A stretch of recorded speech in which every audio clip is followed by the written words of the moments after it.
evening, everybody. Welcome to Bound to Truth. This is Chris Lopez. It's a Friday night, Memorial Day weekend. Awesome. Hope everybody's getting ready for the camping gear. Heard Bigfoot's coming out finally. Some skinwalkers. Some hopefully other things. Was it skinwalkers and I don't know, some other any other stuff. But anyways, I'm excited. I'm rambling because I got two of these great guests here that you've heard before. Randy from Minnesota with his big experience, and then John that you've heard recently with his multi-alien abduction experiences and also his paranormal experiences. But before we begin and do the intros, I want to share with people how you can reach me. boundtotruth34@gmail.com. Questions, concerns, comments, insults, or just a comment about my voice and how beautiful it is. And if you want me to talk to you and speak, and so you can sleep at night, I'll be glad to for free. That's how narcissist I am. Also, you can reach me in Facebook as well. I'm Bound in Truth. Now on X, you can listen. Also on YouTube, Spotify, and now finally on Apple. I actually got smart enough to put that on Apple. So an Apple podcast. So yes, so finally on there as well for the platform. So I'm going to jump right to it because not sure how long this is go. We're all three talkers. We were talking before we started beginning how we can go on forever. So we're going to try to keep ourselves accountable here, but we're going to also have fun at the same time. So when we begin, I'm going to have Randy and John introduce themselves, talk a little bit of their introduction. And so the first person I'm going to start with, age before beauty, and I mean that in respect, Randy. Randy, go ahead, man. And do a quick introduction about you and what you got going for yourself, bud, and what's your experiences. Okay. Well, my experiences are I could go for 2 or 3 days, but I'm a musician. I have a sound company where I provide production lights and to PA for famous people, non-famous people. And I've never had a day job. That's what I do for a living. I knew when I was 8 years old I was going to be a musician. I started an accordion, and then I had to switch something else. But I live about 60 miles south of Canada. I live out in the country. You can't see our house from the highway or nothing like that. I live in the woods. And at the beginning, about 13 years ago, I wasn't a believer in Bigfoot. I wasn't a non-believer. I wasn't a believer. I never gave it a thought. I was open to it, but I never gave it one thought. And then things started happening. Now I have so much to talk about. I'm going to switch ahead here. Mm-hmm. But I'll tell you one quick thing. After deer hunting, I'm a hardcore deer hunter. I'll set my stand dark till dark, and I don't get out for eating or nothing. I see a lot of deer. Well, after deer hunting's over, the next day I'll go back behind my house in Minnesota. They call it state land. It's public land, but it's all woods. It ain't something that people go on. There's no trails there. It's not a state park. It's woods deep. Right. And after deer hunting's over, I'll go back the next morning. I want to see if I can find out where the deer go during the hunting pressure. And the only one that hunts back, there's me and there's two other old farmer guys that they don't even hunt there no more. And they never did go in the woods. It's too hard to work for them to get in the woods and drag a deer out. Mm-hmm. So the next day I'm walking back and there's some snow on the ground. I get by my stand and something overnight killed 3 deer. There were 3 deer beds where they were bedded down, deer, and a deer. Something killed 3 deer in their bed and left nothing but hair. Here's the weird thing. Right away, I thought, oh my God, a pack of wolves in here. And I don't got no gun or nothing. So I got kind of weirded out. And I took a picture of it. It was like massive hair. It had been plucked out. Now I know it was plucked out. Then I didn't know that. Mm-hmm. And it was by my stand. Now, what kills 3 deer overnight? Wolves don't do that. I've got lots of pictures of wolf kills and cougar kills, and it's not the same. There's a mask here, mess, blood all over, bones scattered here and there. They don't eat it overnight. Mm-hmm. They're dragging it off. Now, Randy, if I could interrupt you for 1 second, before I forget this question, was there any sign of just a hostile massacre, blood everywhere, the ground torn to bits, just like something just tore these things apart, or were they just gone and just hair left? They were just just what I something to tell you. They were just gone and hair was plucked out. I'm thinking a pack of wolves, but guess what? There was no tracks. 0 tracks. Now I can tell once we get into it, I'll tell you, I know a lot about what Bigfoot is and I know what they're not because they've told me. But anyways, I go home and I take a picture of it. I get home and I had a new iPhone. I get home, I was going to show my wife Terry the picture. Look at this here. I'm thinking a pack of wolves, My picture is gone. I thought I didn't know how to, at that time, I thought I didn't know how to work my phone. Well, that's not the case. They race it out of there. Hmm. But anyways, we go on the road then. It's December. We get back in February and we play mostly Nevada, Wyoming, Arizona, the western states. We get back, and that year there was snow way past my knees. But I like to walk the woods a lot, and I'm still not into no Bigfoot Sasquatch thing. Right. So I took the snowmobile when I got home and rode around the old logging roads and some of the little trails back there because I knew it was going to be 40 below that night. I don't mean 40 below wind chill, 40 below on the thermometer. And I could walk my snowmobile trail the next day. So I'm doing that, and I start coming back home, and I come across these tracks. After it's all said and done, they were 18 inches long. They were between 6 and 7 feet spread, and they were straight in line. And I'm looking at them. I kind of laughed to myself. What the heck? It would have been a deer jumping in deep snow. Its belly would have touched the snow as it jerked up. But there was never the snow was not messed up between each track. Right. And I'm kind of laughing. Is this Bigfoot? I'm looking at it. I put sticks in each one. I do have those pictures on my old computer. But I kind of messed them up, my tracks around it, not knowing what I'm seeing. So I looked up Bigfoot, Minnesota, and I come across a site called SRA, Sasquatch Research Association. They used to be part of the BFRO. They broke off and did their own thing in Minnesota. They had a form I could fill out and send pictures to them. I sent pictures of those tracks, but they got back to me within like a half hour that day. The head guy said, Randy, you got a squatch. That's how this all started. Then he told me what to look for. I probably have more evidence than anybody in the country of structures, X's, A's, V's. They put them in by my steps of my house. They make glyphs right by my. They got glyphs by my house right now. The craziest thing, and I'll be the first one to say, "Man, this is the craziest thing," but it's real. Yeah, yeah. Sasquatch is not okay. I've had some mind speaks. Totally mind speaks to me. So I'm going to jump way ahead here. I could tell you lots of stories, but I'll jump ahead. They gift me. Last year I went through 300 jars of peanut butter. I gift them. People say, "Oh, you don't want to feed them." I've never had one problem. Last year I went through 300 jars of peanut butter, and I'm guessing about the apples, maybe 30 bags of apples. This is right behind my house. I don't go to any other places and see. Oh, did you see one? I'm going to go check it out and like the BFR, all that stuff. It's right at my house here. Right. Is this so is this a give and take relationship, or is this just a take like, or like you are obviously willingly giving them nutrients and supplies, but have they ever brought anything back to you, even if it's just something as simple yeah. as a I'm stick not or a done rock, yet. like what crows do? Oh, Yeah, no, I'm not done for. yet. I'm not done yet. Absolutely. Keep going, Okay. man. So I was all, don't gift them. And I first started it back in estate land. That's when I first started doing it. But we'll skip ahead of that and we're going to go forward. I got 4 nails in the tree, a little oak tree about 5 feet up. And I'll put a jar of peanut butter in there or two, and I'll put 2 or 3 apples in the bush. I'll stick them down on a branch, and they take them. But yeah, I have taken them before, raccoons. When a bear gets them, they're totally demolished and ripped apart, and the cap is broken in half and all that, and it's laying down the ground. Some peanut butter still left in it, or a raccoon, the same thing. When a Sasquatch gets the jar, they unscrew the lid. They put the lid down by the tree. So the reds are together, the greens are together, the blues are together, the yellows are together, the browns are together. And most of the time, I don't see the jar, but sometimes they bring the jar back. It looks like it went through a dishwasher, and it's upside down in a bush of a tree. That's the difference. Do they give me? Yes. So far, I've got 44 deer skulls they've given me. 8-point bucks. In Minnesota, they call it was a 4 side by side, no 4x4. They call it 8-point. So I got 8-point bucks, 6-point bucks, fawns, does, beaver skulls, a wolf skull, and here's how I know they're giving them to me. They'll be on the steps of my house, my deck of my house. They'll be in my deer stand. I'll walk on a trail behind the woods. I'll come back the same trail. There's a 6-point buck laying there. Well, a skull don't walk by itself, and there's nobody. Neighbors don't trespass. We don't have that problem, and we're not in we're in a rural area.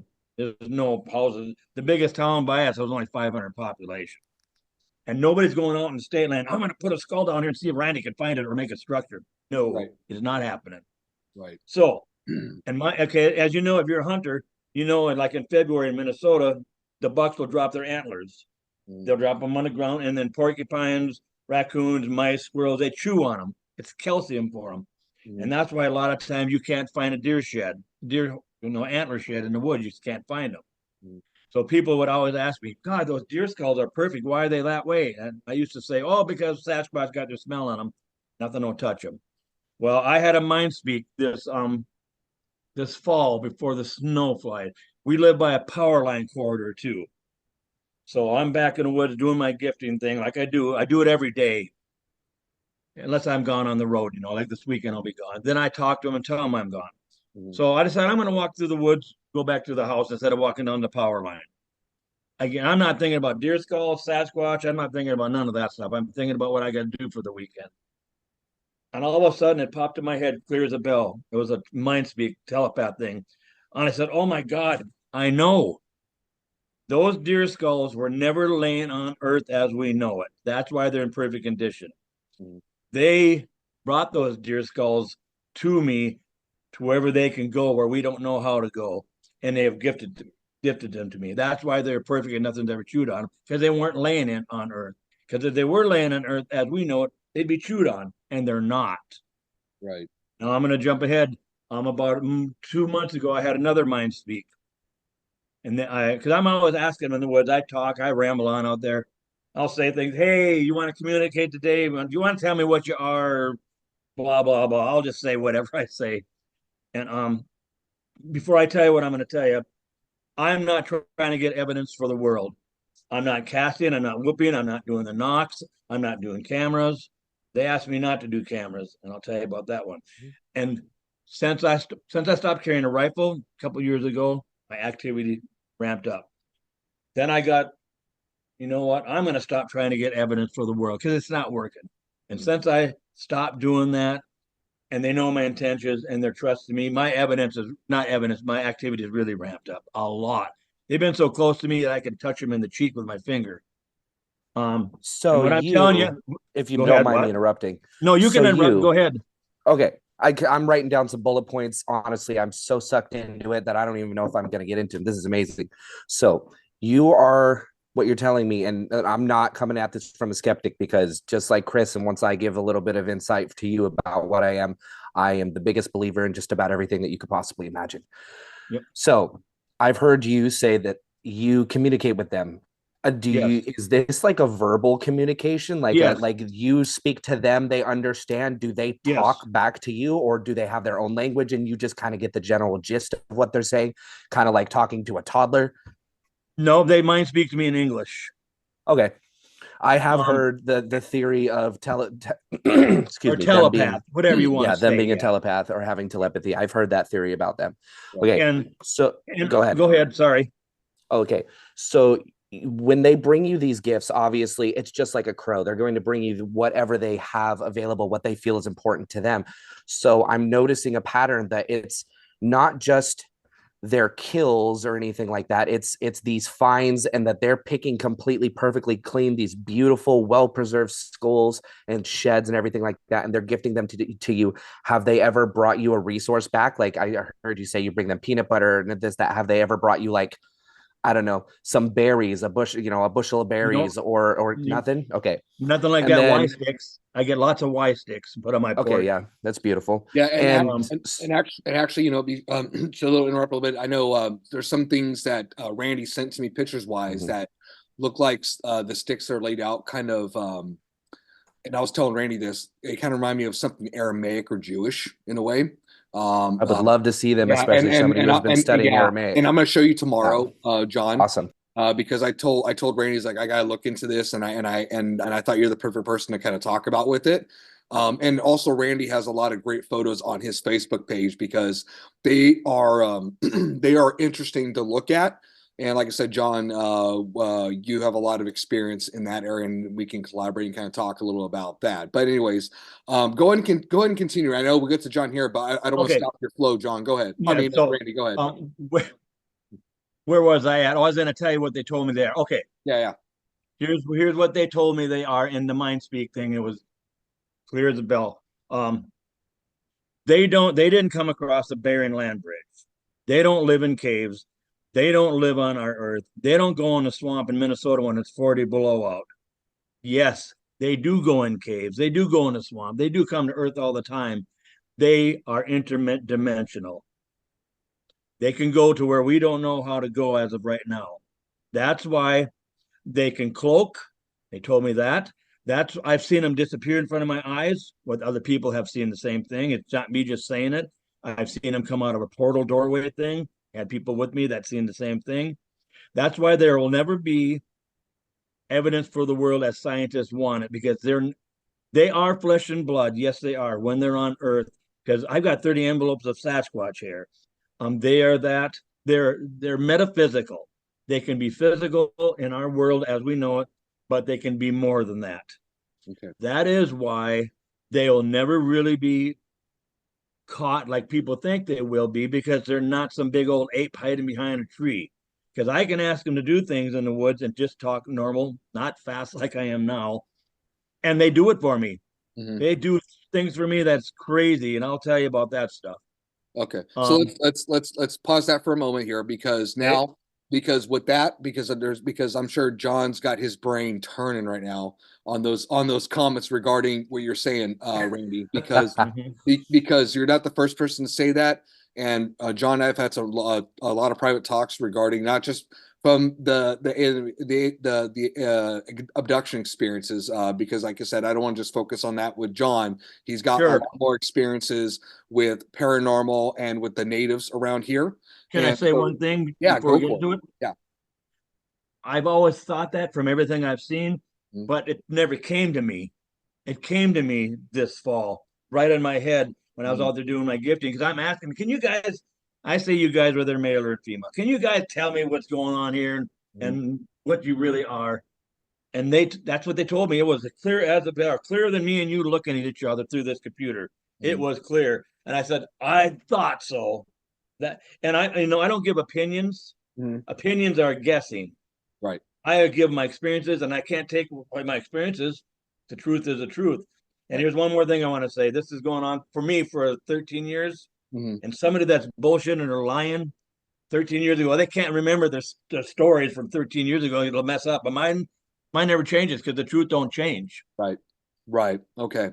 No, this is great. So we'll put a pin on that. No, and Randy, like I said, this is why I'm having you on, because John's gonna have a lot of great thoughts and questions that he's already starting off doing already. Right. So And I'm an open book. I'll say anything that I know. well, yeah, and this is like I said, this ain't about dogma, right? This is about just collaborative thought and just in Right. theories and sharing our experiences. So, Yep. John, before you kind of before you give your thoughts and opinions regarding his experiences with Bigfoot about vanishing and not being from this planet, just give a quick introduction. We already know about the abduction spirits, but just the paranormal and your experience with native lore, and then I'd love to kind of hear your thoughts regarding his comments in regards to the Bigfoot not being, again, from this plane. Go ahead. So I definitely come across and come at this from a scientific method. I just like I've explained to Chris, I'm a man of science and I'm a man of God. Science and God go hand in hand. It's the only way they both explain each other. Anyways, a little bit about myself. Paranormal investigator, and I'm not talking like what you see on YouTube and things like that. I'm talking about somebody who has a degree in demonology, a degree in paranormal studies, as well as a licensed exorcist through the diocese. So I've focused a huge portion of my life on the aspect of paranormal, super paranormal, and metaphysical paranormal, which fits Mm-hmm. in this category well.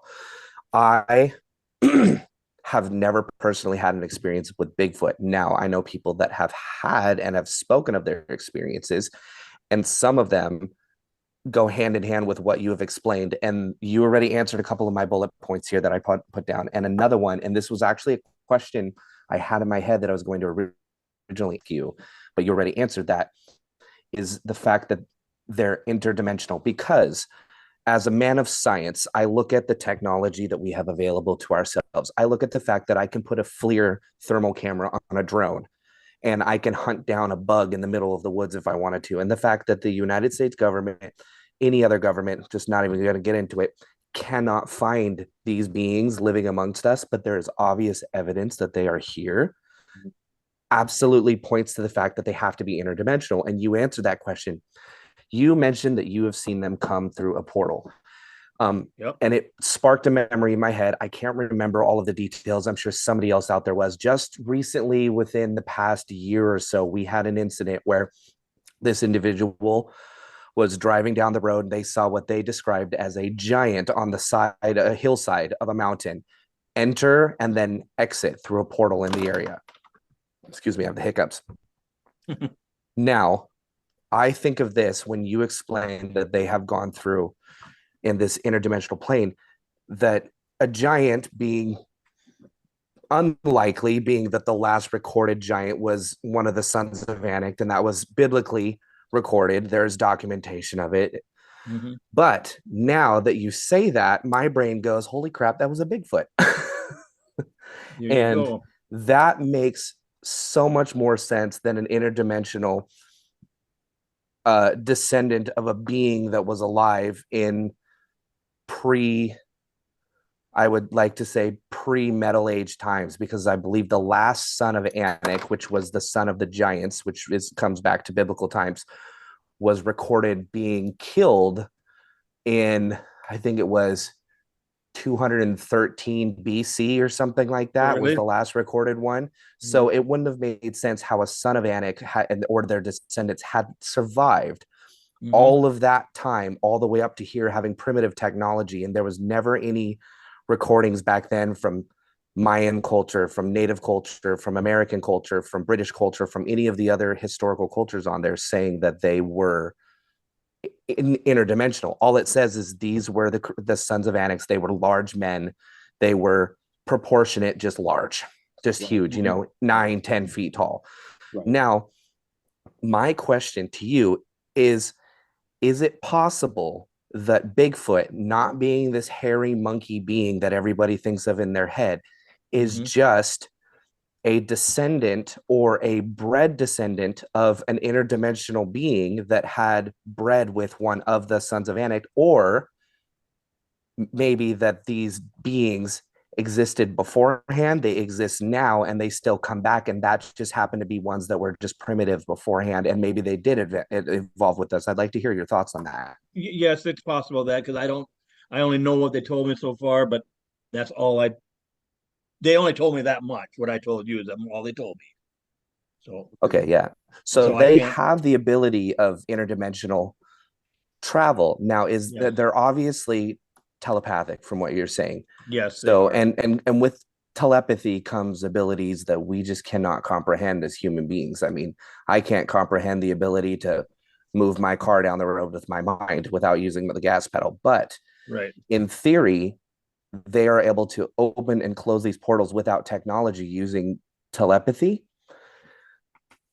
Is that what you're saying? Well, I don't know. I better tell you the portal story. Yeah, I don't know, because that'd be opinion again, and I don't know. Yeah, okay, that makes sense. Opinion. Okay, so go ahead. In your experience with them, they have always made you feel safe, or was that something you had to build up to? Because I know you said as soon as you stopped carrying a firearm, because I'll tell you what, I don't go into the woods without something on my hip. Like you said, I'm an avid hunter. Yeah. I got the judge. Hey, I'm the only wuss between you two, so screw you both. Okay. So. I got three of them in my desk right now. Like if something comes in through my door, tell them I'm carrying a pistol. and here's what I tell them. Here's what I had told them. I said, I've got this here. It's not for you guys there. It's for, because I've seen lots of bears back there stand up at me.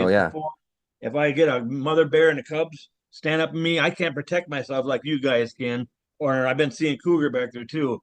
And I won't shoot the bear, but if it attacks me, I'm going to. And that's what it's for. And I say that.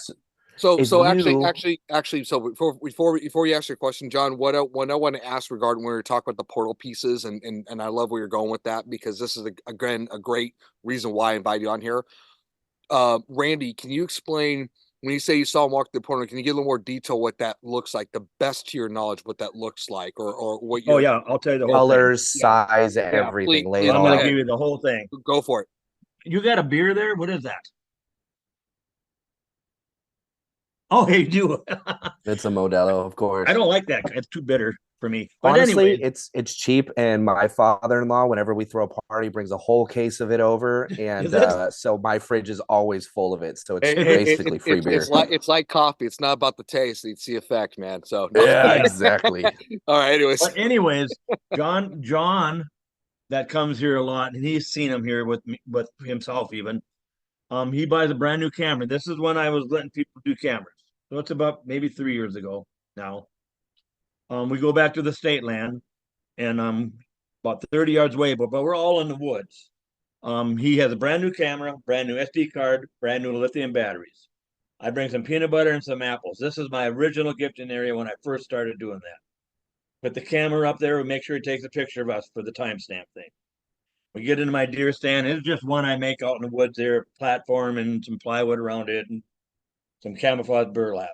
It's made for one person. He's sitting in the chair, so I got to kind of stand up.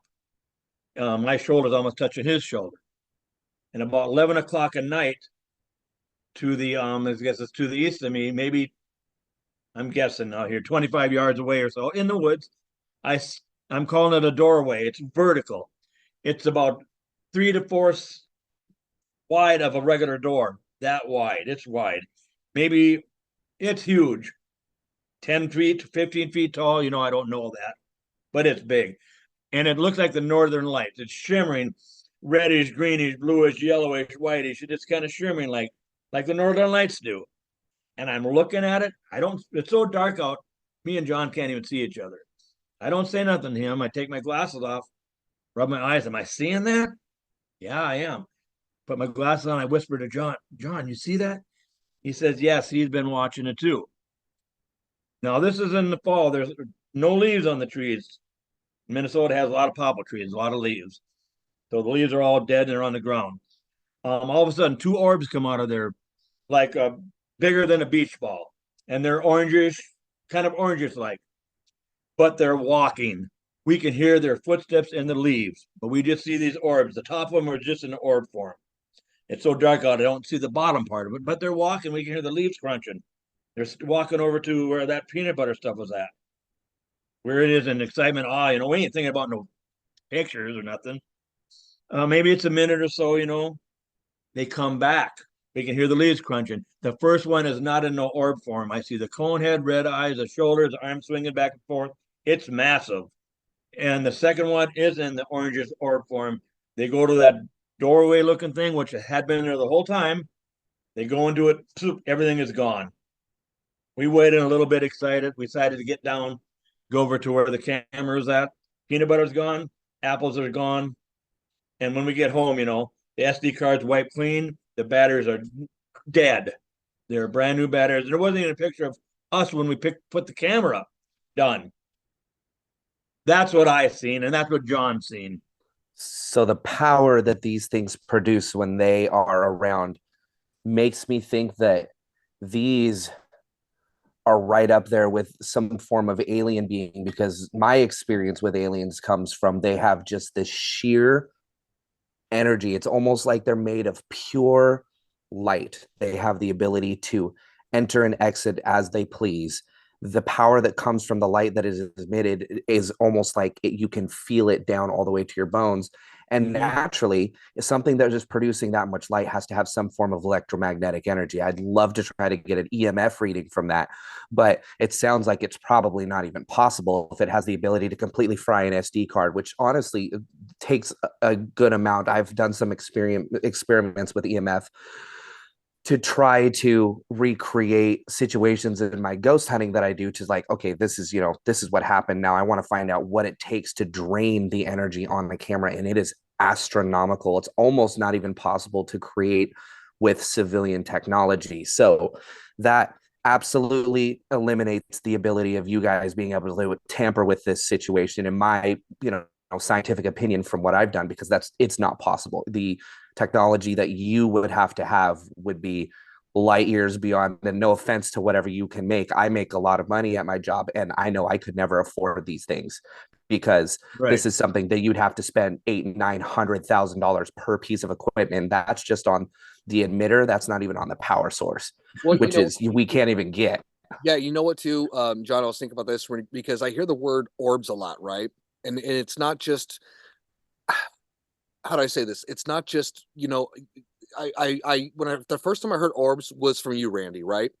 Yep. And then when I go to my UFO group, I had one person in my UFO group. I won't give her name, but she has a lot of orbs in Kingston. And John, I'm sure you're not surprised by that, Oh right? yeah, no, not I've Um, heard yeah, many a story from yeah, there. exactly. And she actually had a picture of a faded in and out Bigfoot that we saw. It was quite interesting. But also there was other things as well. So my question is, alien or interdimensional, because you hear orbs with paranormal, you hear orbs with ghosts. Is there any relation potentially with all those things that we call extraterrestrial, that we call paranormal or ghost, we call Bigfoot, those type of things? What's your thoughts on that, John? I believe that energy has a lot to do with how they travel, with how they communicate, with how they function. And it sounds like with the Bigfoot as well. So, in the paranormal aspect, it takes energy to create those orbs. It takes a measurable amount of, weirdly enough, a measurable amount of energy here. And I know that the listeners can't see this, but I'm holding up an EMF meter. Right now, I'm reading absolutely nothing. I'm going to create an energy source here. Now I'm reading 0 0.5, 7, 10, 13, 13 on. I've just created an energy. Now that is point of millihertz and milligrams of millihertz. So to create the ability to create light using an energy source would literally destroy this or my phone or most electronic devices. So I do believe that the energy that it takes to be interdimensional would create an orb, because that our eyes, because it was actually very interesting. Let me kind of sidetrack how he said that when they appeared, he could only see just an orb and then hear their feet. And that would make sense because the energy necessary to create that portal and to bring them through there would probably create such a dispersion in our own eyesight, because naturally we have vibrations that go on, and energy is light and light is power and power is energy and energy is vibrations. Those all come in hand in hand with each other. So I can imagine that our eyes physically couldn't process an image other than an orb. It's like pointing a camera at radioactive, what's that called? There's a process for it where your camera vibrates from radioactive particles.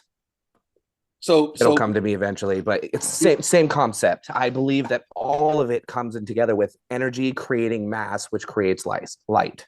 Okay, so basically, in a way, where you're saying, and make sure I got this correct, that what we see as orbs can be something a lot more than just that. Is that what you're kind of saying? Is it mean, or is it more of it because of what we can see and because of how limited we are with what we're processing, that it could be something more than just orbs? Or I mean, if that question makes sense at all. It does make sense. Let me try to answer it to the best of my abilities. So we are only able to process so much with our eyes and our brain. It's like the difference between an infrared camera and a regular camera. All it is a lens filter. We have filters on our eyes that can only process so much. I believe that the energy that it takes to produce these orbs, I think that the orb vision that comes from there, or the actual visual of the orb, is all that we're able to process. That's why you get the difference between an energy that is an orb, or an energy that is an apparition, or an energy that is something that is able to manifest a being. Because in that moment my brain goes to that Bigfoot coming through the portal, mass amounts of energy to create that portal, bright lights, bright northern like lights that are completely tearing apart the fabric of space, time, and reality, to open up this portal to then allow a living, breathing being in there. Is that the energy that they are producing is so much that it's just light. That's all that we are able to perceive, even though you can hear, you can feel the footsteps. And eventually that energy, just like a nuclear reactor, when you turn it on, you get the blue light, you get the particles, your camera starts shaking, it gets more powerful, brighter. And then as you turn it off, because it achieved its goal, it starts to go away, and you're able to see more. The vibrations slow down, everything comes back. And like you said, it came into focus. He saw this being, it was massive, it was there, and then it was gone. So I believe that all of the orbs together, whether it is alien, whether it is Bigfoot, whether it is paranormal, all have to do with what our mind and our eyes are able to see, perceive, and filter. I agree. What you're saying is right. What you're Okay. saying is right. Now, I'm going to tell you one thing about the camera thing. A while ago, You know Doug Hychek from the History Channel Monster Quest shows? Yep. Yes, yes. Okay. We're good friends. He called my place Skinwalker Ranch of the North. He That asked is me, a Randy, put a terrifying camera. title. Yeah. He said, Randy, put a camera And up one more time. John can share that too. But anyways, Yeah, Kitty, yeah. Put a camera up one more time by your gifting area. And he said, just tell them this. Hey, will you give us a picture? And I'll only be for me and Doug. We won't share it to nobody. And then I said, if you never ever want me to do cameras ever here on this property, you got to give me a sign that I can see that you don't want cameras here. I go back the next day. There's a 15-foot Y stick laying on my camera, and my batteries are dead, and there is no picture of me on it, and no picture of them putting the stick on it. It's like Pretty part clear of a sign, tree. yeah. Yeah. So since then, I haven't did cameras, but a couple years ago, they do like venison. Here's what I did on the state land. I had a tree. I put a camera on a tree. I put some venison down on the ground. It was kind of freezer burnt. I unwrapped it, some apples and some bushes, a couple jars of peanut butter. That camera was facing that stuff. I put a camera on the opposite side, facing that food, both cameras facing each other. Then I said, okay, you guys, here's what I want you to do. This first camera.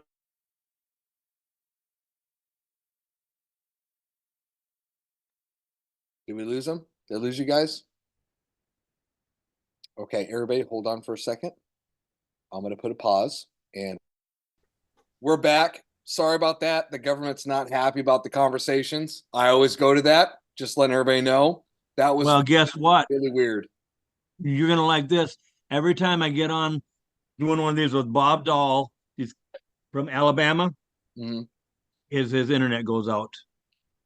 I've been on it twice, and twice his internet's went out. Wow. I'm And- going to tell you. I'm going to tell you. You know what, John? This happened to us. I think this happened to us before. This happened with me with someone else. I'm telling you, this is not a coincidence, man. This is some crazy crap. I don't care if people say that's I insane. think it comes back to their energy. Like, think about it. Like, if there is an intelligent being that has decided that this individual is enough to communicate with, and he decides that he wants to communicate his experiences about them to somebody else, don't you think that they're going to be curious and they're going to want to go check out who the heck they're talking to? Like, True. I always look. It's, for a poor example, if my wife starts talking to a random person, I'm going to ask her who it is, and I'm going to want to go see who it is. Like, we, You're you know, exactly right. You are right. and it's the same thing. Yeah. These people have Good one. these creatures have Well a said. claim to him. They have a claim to him, and they have decided that he is a safe person for them. And now he's talking to someone else. Absolutely, they're going to come and they're going to peek through your window. As a matter of fact, if you look through your shades right there, I'm pretty sure they're looking at you. But Well, they are. I would do the same thing too if I was them and be like, hey, he's talking to this bro. Hey, Kevin, can you go like take a look at this dude? Maybe run a background check on him real quick or something. Like, see what his shoe size is at least, and that energy is going to come up. And what is the lowest, slowest wavelength that we have, and that is wireless interface. Yeah, and you know that is so easily interrupted that I actually have a device that can do that. And it's in here somewhere. You know it too, John. And John Randy, I have two different connections in my Wi-Fi. I have one of the highest Wi-Fi's here, and that's kind of a low bar for Hansville. But no, I'm kidding. I'm kidding. Hey. Okay, for us, it's a Pinto, all right. No, but I have one that I have two connections. One that's like a connection that's more farther distance, but not as strong. And I have dial up stronger. Yeah, no dial up. Dang it! You know what? Just because I'm 42, man, and just because Randy is like 80, I'm joking. Yeah, nobody can keep up with me in the woods either. I walk them right down to the ground. Honestly, just Randy, like my grandpa, 95, and he was still cutting his own wood. Honestly, Randy, I don't think John and I can combine to your energy, buddy. But no, but I have both different internet connections, and both of them were just freaking down. I'm like, what the freak is going on? But well, even then, like I have. It was starting to get a little fuzzy on my end too. And like on my laptop, I can go 12 hours playing video games on this thing and it barely touches the energy. I'm at like 23% coming off of a full charge right now. Like I'm about ready to have to go and grab my charger. It's weird, but energy and we're producing energy and we have energy, but Well, I mean, so much. case in point of what you were saying, why we had the issue earlier. So anyway, so go ahead. If you could pick up Oh, where, oh, but go ahead. Sorry, go ahead. okay. So, last fall, I did my gifting thing again, like I do with peanut butter and apples. Then I said, "Hey, you guys, I'm going to set in this deer stand, and this deer stand is close to where I do my gifting. It's in a little opening, and it's the leaves are gone again, and the plywood I got around it is 9.5 feet tall. So I got a chair in there, I can sit in there, I can see around it all. I said, okay, you guys, I want you to come to me. I want to communicate with you. Maybe you can tell me something. I said, you can trust me and all that. So I just ramble on when I'm out there and stuff. So I said that. I get up in the deer stand. I'm sitting there maybe a half hour or so. All of a sudden, I get really dizzy and my eyes totally go out of focus. And I say, what the hell? I put my hands on my chin, elbows down my legs, and I bend over. I'm that way for a little bit. I get back up. Oh my God, I'm still dizzy. I can't see good. I go back down, and all of a sudden there's a step right by me in the leaves, right by the deer stand. I look up, there's a Sasquatch standing right there. It was 1.5 feet taller than that. We look at each other. I could have touched his cheek with my finger. It takes another step. I turn my head, look at the backside of it. Disappeared. Woof, just like that. Gone. Can you describe in the best of your abilities what they look like physically, like their skin tone, their actual appearance? Like I heard you say red eyes and pointed head, but can you describe to me like what in a fleshy term that they look like that you've seen with your eyes? This one, it didn't have red eyes. Red eyes is it was nighttime. It had a human looking rough kind of face, a cone head. The back of the hair was kind of slicked down, kind of like your man there. Not long like that, as long as that. But they all kind of come together. Its shoulders are massive. You mean my Uncle Brian, but go ahead. Yeah, yep, yep. It's always an Uncle But it had some Brian. hair on the side of its face and stuff, like it didn't shave, but it had a human face. It was totally a people looking face. So Nothing. this is not your average. This is not your giant ape in the woods Sasquatch thing that people talk about all the time, which Zero. I have never Zero. believed in that theory. It has never It made is sense not. that a It's a big old people with hairy monkey running around in the woods with giant feet that we can't see.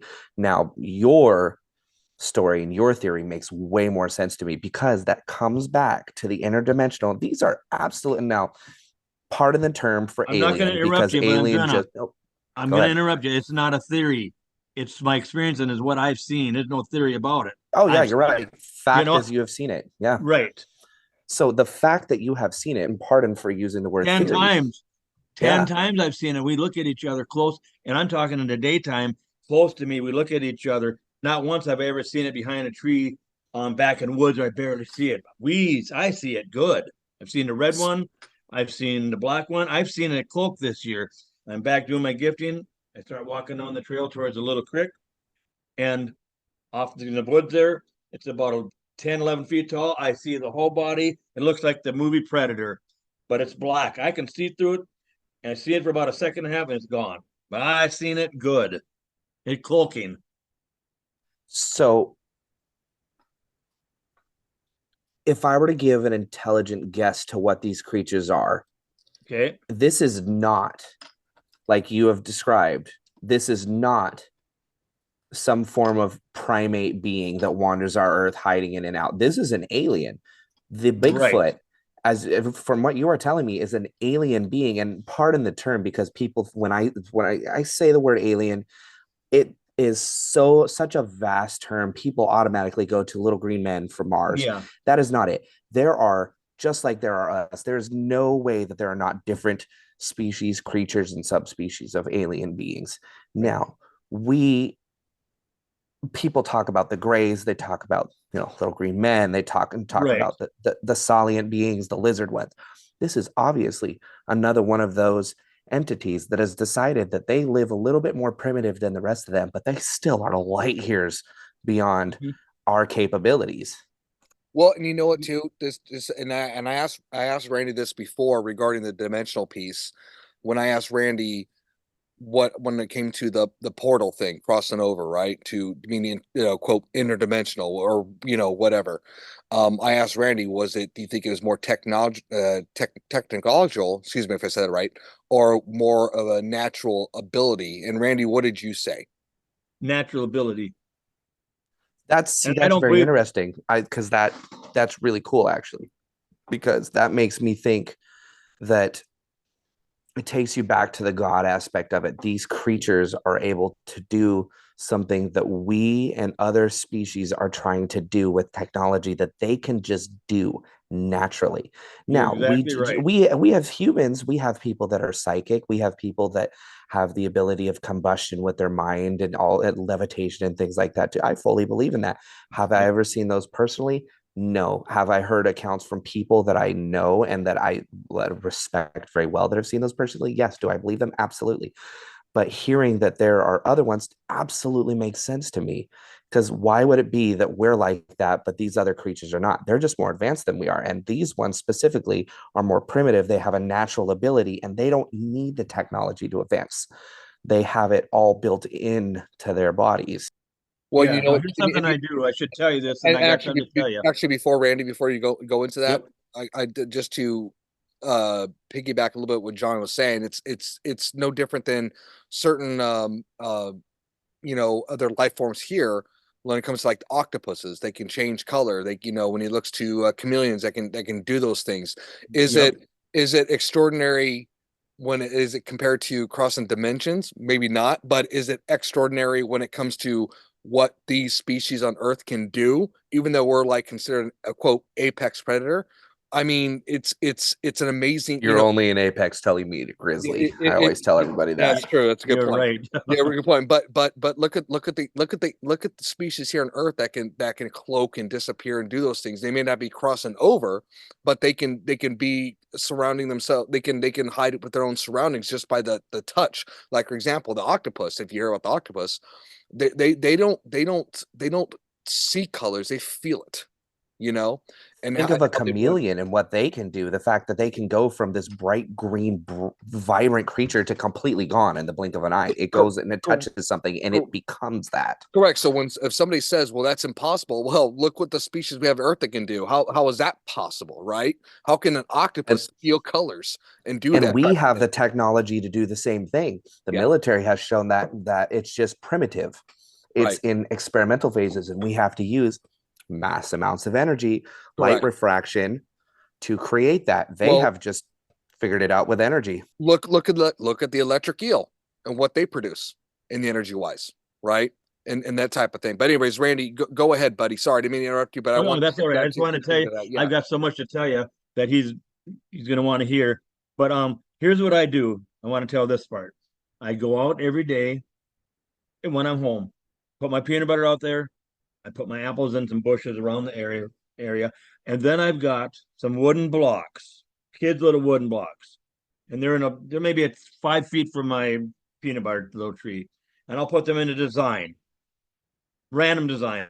I'll take a picture of it, and then about 10 yards away, I got some dice, some popsicle sticks, a couple other sticks, and a Rubik's Cube. I'll put them in the design, take a picture of it. Then I got a couple other spots, kind of the same deal. And I'll take pictures of that stuff. I go back the next day, it is moved. Sometimes a Rubik's Cube is twisted and it's cockeyed. Well, it takes hands and thumbs to do that. Sometimes it's changed. Sometimes the dice are totally, I'll have the dice in an X and they'll take the middle dice and change them to different numbers, but the X is perfect. Well, that takes fingers. It's not some squirrel going by and bumping it. Okay, here's what I wanted to tell you. They're changing them every day, and I know what's happening there. They're having fun with me, and I'm messing with them. That's all that's going on there. But here's the weird stuff. Sometimes I've tried this a few times. I call it Jesus cross. I'll put a couple crosses there, and the dice. Sometimes the dice is put to 666, and the crosses are always messed up.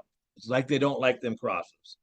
Now, I don't know how to explain that, but I wanted to tell you that one. And you know what? You know what, John? I'm sure your head is spinning. I'm seeing. I'm when I heard him say that, and I'm glad. And Randy, I'm glad you brought that up because Mm-hmm. that is an interesting experience. And John, brother, speak your mind, man. All right. It's time to open up the book of demonology. So I have had this theory for a very long time, and I've never been able to prove it. And I'm not saying that I can now, but you're adding to my arsenal. My theory is that interdimensional beings are some form of demonic entity. And by demonic, it's a very wide range, and I'll just explain it for the viewers here real quickly. So when you hear the word demon, I know immediately you go to Satan, Lucifer, evil, torment, and destruction. I will Yep, you're start right. off. Yep. I will start off by telling you that there's a hierarchy of hell. They teach you that in the Bible, and they teach you that in the studies of demonology. First hierarchy, number one, the Lord, the host, the not exactly the ruler of, but the overseer of hell. His name is Lucifer. He was the fallen angel, God's beloved, God's favorite. And how he got into the situation was he went against God's wishes because he loved humanity more than anything in the world. He loved them so much that he went against God. He was cast down and bound to the earth for torment. And I truly believe that he is not the evil that people talk about. He is not Satan. He is Lucifer. He is to oversee and watch the people and watch the horrible things that these actual demonic entities do, and he is unable to intervene, and that's his torture. That was his punishment. Starting from there, then you have the rest of your fallen angels who became demons. You have Beelzebub, you have Asmodeus, et cetera, et cetera, et cetera. Now, my theory is that a lot of these interdimensional beings that you see, such as a Bigfoot or the Greys or the things like that, that they might actually be demonic entities that just have the ability of interdimensional travel, because I've never seen an alien spaceship come down, park in my driveway, and then an alien get out and come and probe me. Mm-hmm. And I've also never heard of that. But I have heard of bright light, the ability to travel interdimensionally through walls, through anything, and them messing with you. And what is one thing that demons love to do? And in the sense is, I don't even know if I could say this on your podcast, but fuck with you. And that's really what they do. Yeah. So you telling me that they have an aversion to a symbol that symbolizes Christ and his ability kind of puts that a little bit higher on my plane, on my little whiteboard here, but I have that kind of puts it into perspective. It would make sense that maybe this Bigfoot is one of those demonic, and I put that in heavy quotes, only I shouldn't even say demonic, I should say fallen being, heavenly host, so to speak. Fallen angel. Yeah, fallen angel. We can use that Nephilim. term. Yeah, there you go. Yeah, Perfect. Evelyn, you know what that is. You're educated. Yeah, and you know what too?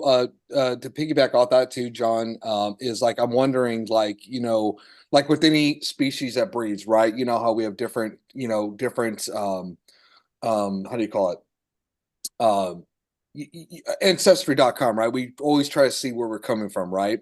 And I'm wondering too, with these beings, like for you, Randy, when they say they're not a fan of crosses, they have these numbers, the 666 and all that stuff.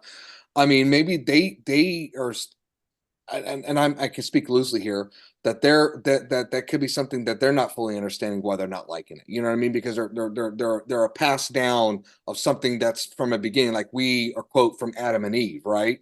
Like we're this genetic bring down, and maybe that's something they're not a fan, like that's a natural response. Then maybe they're not understanding why they don't like it. Like, hey, I don't what's this cross? I like, because there's things I don't like. I don't understand why.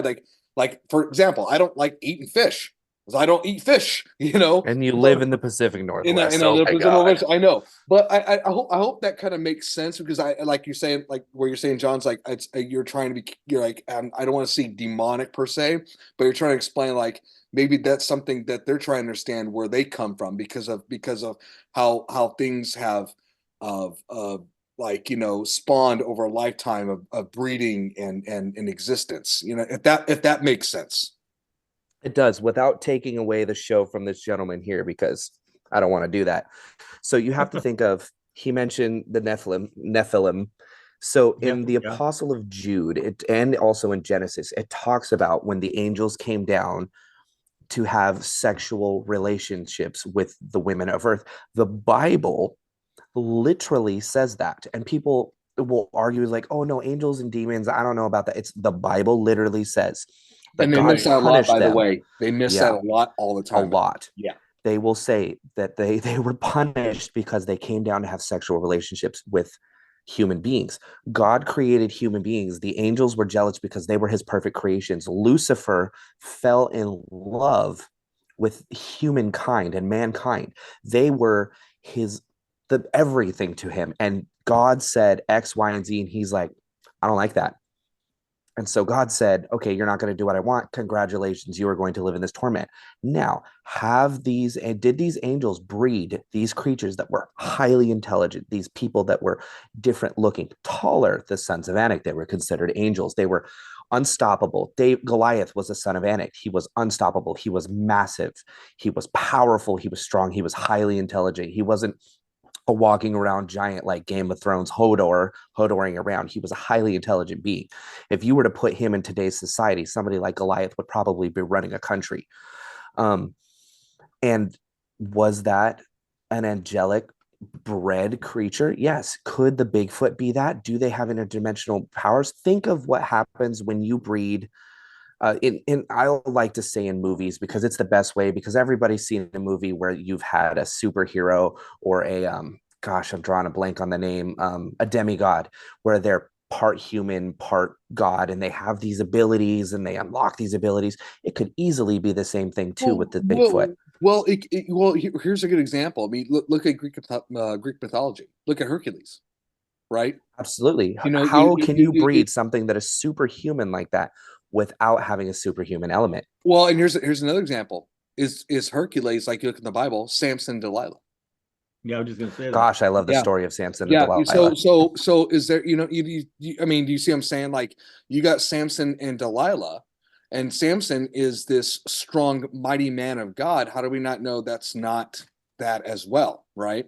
How do we know that he wasn't an angel? How do you know that he Well, wasn't an angel that was trapped here in this ability and God gave him a second chance saying, you do X, Y, and Z, you're just going to be all right. But he, of course, women naturally. hey, Yeah, we've all what I'm been saying? there. Well, who came first, chicken egg? Who came first? Was it Samson and then Hercules, or Hercules and Samson? We don't know. Samson definitely came But first. yeah, yeah. There, okay, you know better than I would. But you look So at I'm talking. I made a joke out of that. Some of our viewers will catch that right away. okay. Do you see what I'm saying? It's like how do we not know? And even when we talked about the Bible and I know we're talking about Bigfoot here, but there's a relation here. The sons of God and the daughters of men, these beings were a lot bigger supposedly than what we're seeing today, 7, 8 foot 9, right? Even Goliath was considered a watered down version of a Nephilim, Yeah. from what I understand, And right? the crazy part about history is it explains the fact that one, humanity was much smaller back then, but then there was this group of people that were massive, absolutely massive, even at our standards. Like my brother is 6'4". It's a pretty tall dude. And I have a cousin who's like 6'7". That's tall. And to imagine somebody who is 8, 9, 10 feet is insane. Now, you look at biblical history, especially when it comes to the Jewish people in the times of there, they were small. They were very, average height was barely 5 foot, downhill with the wind at their back. So, of course, these creatures were even more massive. I can't imagine being the size of one of my children looking at a 10-foot tall creature. That would be terrifying. And the world is telling us that these people walked among them and it was normal. That's why they were looked at. And it even says in the Bible when the Jews were wandering the desert that they were looking for the promised land. Well, the people who were in the promised land, a part that they missed was that the sons of Anak ruled the promised land, and they actually had to fight them to get in there.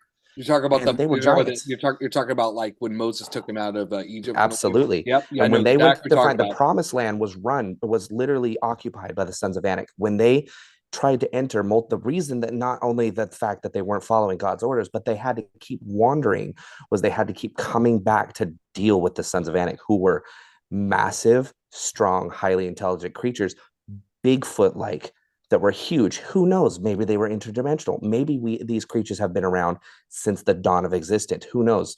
The Nephilim, the sons of Anak, all of it could all come right back into a combined area of this whole Bigfoot theory and alien theory, that these things are not these space creatures that have always been there, that they're just not of our immediate human flesh and world. Right. Yeah, you know a lot about that. What about the Anunnaki? Is that way before that? Am I saying the word right? Anunnaki? So Yeah, the you are saying Anunnaki, that. you're going even further than the Anunnaki. You're going to the first people, like In the the Book of tribes of Enoch? the tribes of the first people. That Okay. the Bible likes to just like pretend like that doesn't exist. Right. Um, my theory on the Anunnaki is they were the immediate descendants of the bred children from the angels and the humans that were fornicated with, because that is historically, that is almost in that a right time of the first people, of the first tribes, of all of them would have been those Anunnaki that would have come from the people that birth angel babies. Okay. No, they've been in my house before. I mean, I can tell you some ones that I know The for sure. Bigfoot or the Anunnaki, because one of those is scary, the other one is kind of scary. Hey, it could be a mix of both, but this is Honestly, it could be. I'll tell you this, John. This is a good story to you. You're gonna like this one, and you're gonna have some interesting thoughts on this one. Yeah, there's go for two it. parts to it. Okay. Um, I had the grandkids with me, and I'll make this part fast. We go to my one granddaughter. She's seventh in the world in team or roping and poles, calf roping and poles. But she's out of high school now, so she's not doing that as of last year. But anyways, we're in town at the rodeo there in the little town called Bemidji, Minnesota, and it rained really hard. So at the end there, my daughter Rachel said, "Can you take our big truck and big trailer and come back in the morning with 25 bales of hay because their hay got all wet and leave your pickup with us?" So I said, "Yeah." So Bristol, she was with 11, Madison was 6. I get home and I said, "Oh my God, my door is locked. I only got one house key and Rachel's got it." So I had to pry the door open. I found a crowbar and I kind of wrecked the door a little bit, but I got in. All the lights are off. I go turn the dead kitchen light on. I go have this new computer. I set it down on the table. My hands get wet, sticky. I said, "What the hell?" Turn the dining room light on. Something came in the house while it's locked, took an ice cream bar out of the freezer, opened it up. It melted all over one side of the table, but the stick was on the other side and it didn't slide over there. And if I would have taken an ice cream bar out at 6 in the morning, if I'd opened it up, I'd have ate it. I wouldn't open it up and then move the stick to the other side because it'd still be frozen. Okay, yeah. I cleaned that mess all up, get the kids in bed. We only got 2 bedrooms now, so they're sleeping on the floor. I go in my bedroom there, put my computer down there, and I carried it in there. My hands get wet again. I said, "What the hell?" Turn the light on. They pissed in my bed all the way through the bedspread, all the way down to the box spring, about bigger than a basketball of piss. The worst smelling stuff I've ever smelled. I couldn't sleep in that bed. I had to go down and wash everything. I slept on the couch. A week later, now what happens when a female dog goes to the bathroom? It squats down, correct? I got a golden retriever. She's was in the kennel. I always lock my bedroom door just because I don't feel comfortable here when I'm by myself. I feel real uneasy, like something not right. And our bedroom door, it's got little glass panes like this. Can you see our door right here? Yes, sir. Yes, sir. I Yeah, can. Yep, it's like that. can't see it too. Yeah, it's a little bit littler, and it's got a curtain, but the curtain doesn't come down all the way. So I get my clothes and stuff, and I throw them on this homemade hamper kind of thing. It's about 4 feet tall. Just throw my clothes up there, and I lock the bedroom door. It's locked. And about 4 in the morning, I get woke up. The dog is barking, looking out the bottom of the window, really viciously barking, deep growling. She's a golden retriever. I never heard her do it like that before.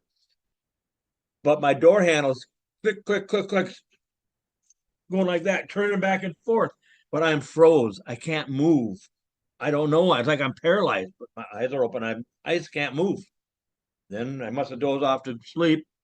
I get up that morning, grab my clothes. They're all pissed on all the way. I couldn't even wear any of the clothes. Shirt, the sock, pants, same sour smell. Terrible. Well, how do you explain that one? So And I I've have seen no Sasquatch so many explanation for times there. that, I mean, man. that's what I'm thinking. All I have to say is Bigfoot's got to change his diet, man. Or here, Yeah, it let was me. bad. So I've had this theory. Obviously, we have adults, we have children, we have teenagers. So there's got to be the same kind of hierarchy of age that It's happens the with juveniles. You just aliens. said it. Yeah, exactly. They come and they mess with people because if I was an interdimensional being, absolutely I would go piss in somebody's bed. Or They like, did it. Okay, you so want to this hear it's some a more? hilarious. Yeah, real quick, I'll tell you this hilarious story. I'm not a juvenile. I'll still do the same thing. Oh yeah, absolutely. There's a Yeah. really funny story, and I'll make it very quick. My Okay. son, one of my youngest, a few years ago, he had crapped himself, and he came downstairs and he used some foul wings, and he said, "Someone shit in my pants," and it wasn't me. That's a good one. So I would absolutely, as an interdimensional being, go and shit somebody else's pants. Yeah. Yeah. Okay. I bought this little camper. It's just when I go do a festival, I don't want to leave the stage. I want to be by the stage. I don't want to go to a motel room and not be overseeing the equipment on stage. Maybe we get a storm or rain or something. I just need to be there. And I had it parked up facing south, the door facing to the south by the woods line. And Samantha, she works for me. That's Terry's daughter. And she wanted to stay in the camper, but she didn't want it up by the woods. She's seen it before. She's scared of it. So I brought the camper down by our new garage. The door's facing north. I brought Terry outside. I got the door facing right, and we're not arguing, but we're talking about it. She said, "I don't think you do." I said, "Yeah, I do got it right. That's how she wants it, not facing the woods." So I go to my daughter's place, get the big tractor. I'm mowing their pasture over there. I come back home a couple hours later, go in the house there. She said, "Oh my God, there was a really loud bang outside, and the dogs got scared, and it was so loud that they heard it, and the dogs heard it inside too." So I go outside looking around on their new garage and all that, nothing. I happen to go by the camper door, and they took their fist and they put a big dent in the side of the camper by the door. Large, there was no dents in that camper. So this is just opinion, but I'm thinking they're letting me know it doesn't matter where you put that door, we can still mess around with it and hit it. Okay, a week later, you guys all there? Oh yeah. Okay. A week later, We're still here. Go ahead. okay, yeah. A week later, Samantha is staying in the camper with the two kids. And what happens when you take a camper off the ball of a truck? You crank it off, you put it on a solid block, you crank it down so it's level. And they're sleeping in there. It must have been 3 or 4 in the morning. The camper's shaking back and forth really violently. And they're banging on the back of the camper with their fist. And they shook it so hard, they took the jack right off the cement block and it was down into the gravel. So they don't just They're, mess with you when you're at home; they follow you everywhere. oh yeah. So Uh-huh. they're telling me about it. They're really scared about it. They were too scared to get out and come in the house at 4 in the morning, so they just dealt with it. And so I go out there. Yeah, there's big knuckle marks all over the back of the camper. It looks like it was hailed on, but this camper's always been inside.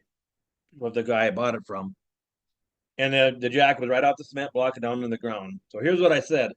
Okay, you guys, I like what you're doing. Keep coming to the house, hitting it, have fun, do whatever you want to do, but quit hitting the camper. You're putting dents in it, and you're scaring the girls. Ever since then, the camper has not been touched. 2 years ago, I'm mowing the lawn. Nobody's home. We got a John Deere 425. It's all-wheel steer, but the steering wheel. After the thing was all done, what happened? I looked it up. It weighs 900 some pounds. I park it up by our dog kennel, facing east on the flat. Take the key out of it. I go in the house. I eat something. 20 minutes. I go back out. It's 75 yards away, facing north and south. It doesn't roll. Can't roll. It's on the flat. So they mess with me a lot. Yes. I love that. I love that they feel comfortable enough to mess with you. Okay. I consider that like a blessing. Most people wouldn't. I mean, unless you're scared of it. And then in that Yeah, I'm not case, scared of it, but I'll tell yeah, you. but it sounds like you're very comfortable. It sounds like they make you feel comfortable. It sounds like you make them feel comfortable. So it's kind of a Exactly blessing right. to you. Well, and Now, a also few years ago, and also before you go on, Randy, what I did like from our interview is that when you talk about like about those things with the camper and so much and all that, I like that they when you say, hey guys, back off a little bit, they tend to really respect that, which is really nice. It's almost like, you know, you engage people, right, and you try to feel each other Yeah. out. And then once it's like you're doing the same thing. It's like, hey guys, like example, I have a gun. It's not for you.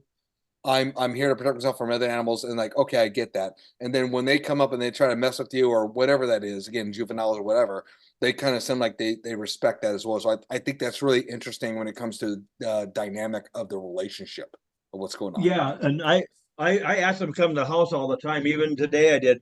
Come on up and hit the house and have some fun.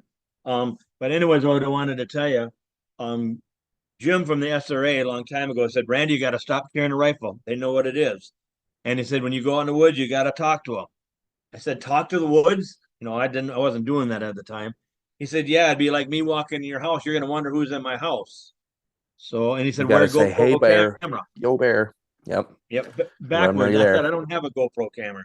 He said, well, then take your phone every once in a while, take a picture from your back. They might look out at you from behind a tree. So I did that day, crossed the river into the cedar swamp area. And I'm saying like, hey, this is Randy. You can trust me. I just want to see your stuff and look at it, and that's all I'm doing. And I felt dumb doing it, but I said that a lot all day long. I get back home and I'm looking at my pictures.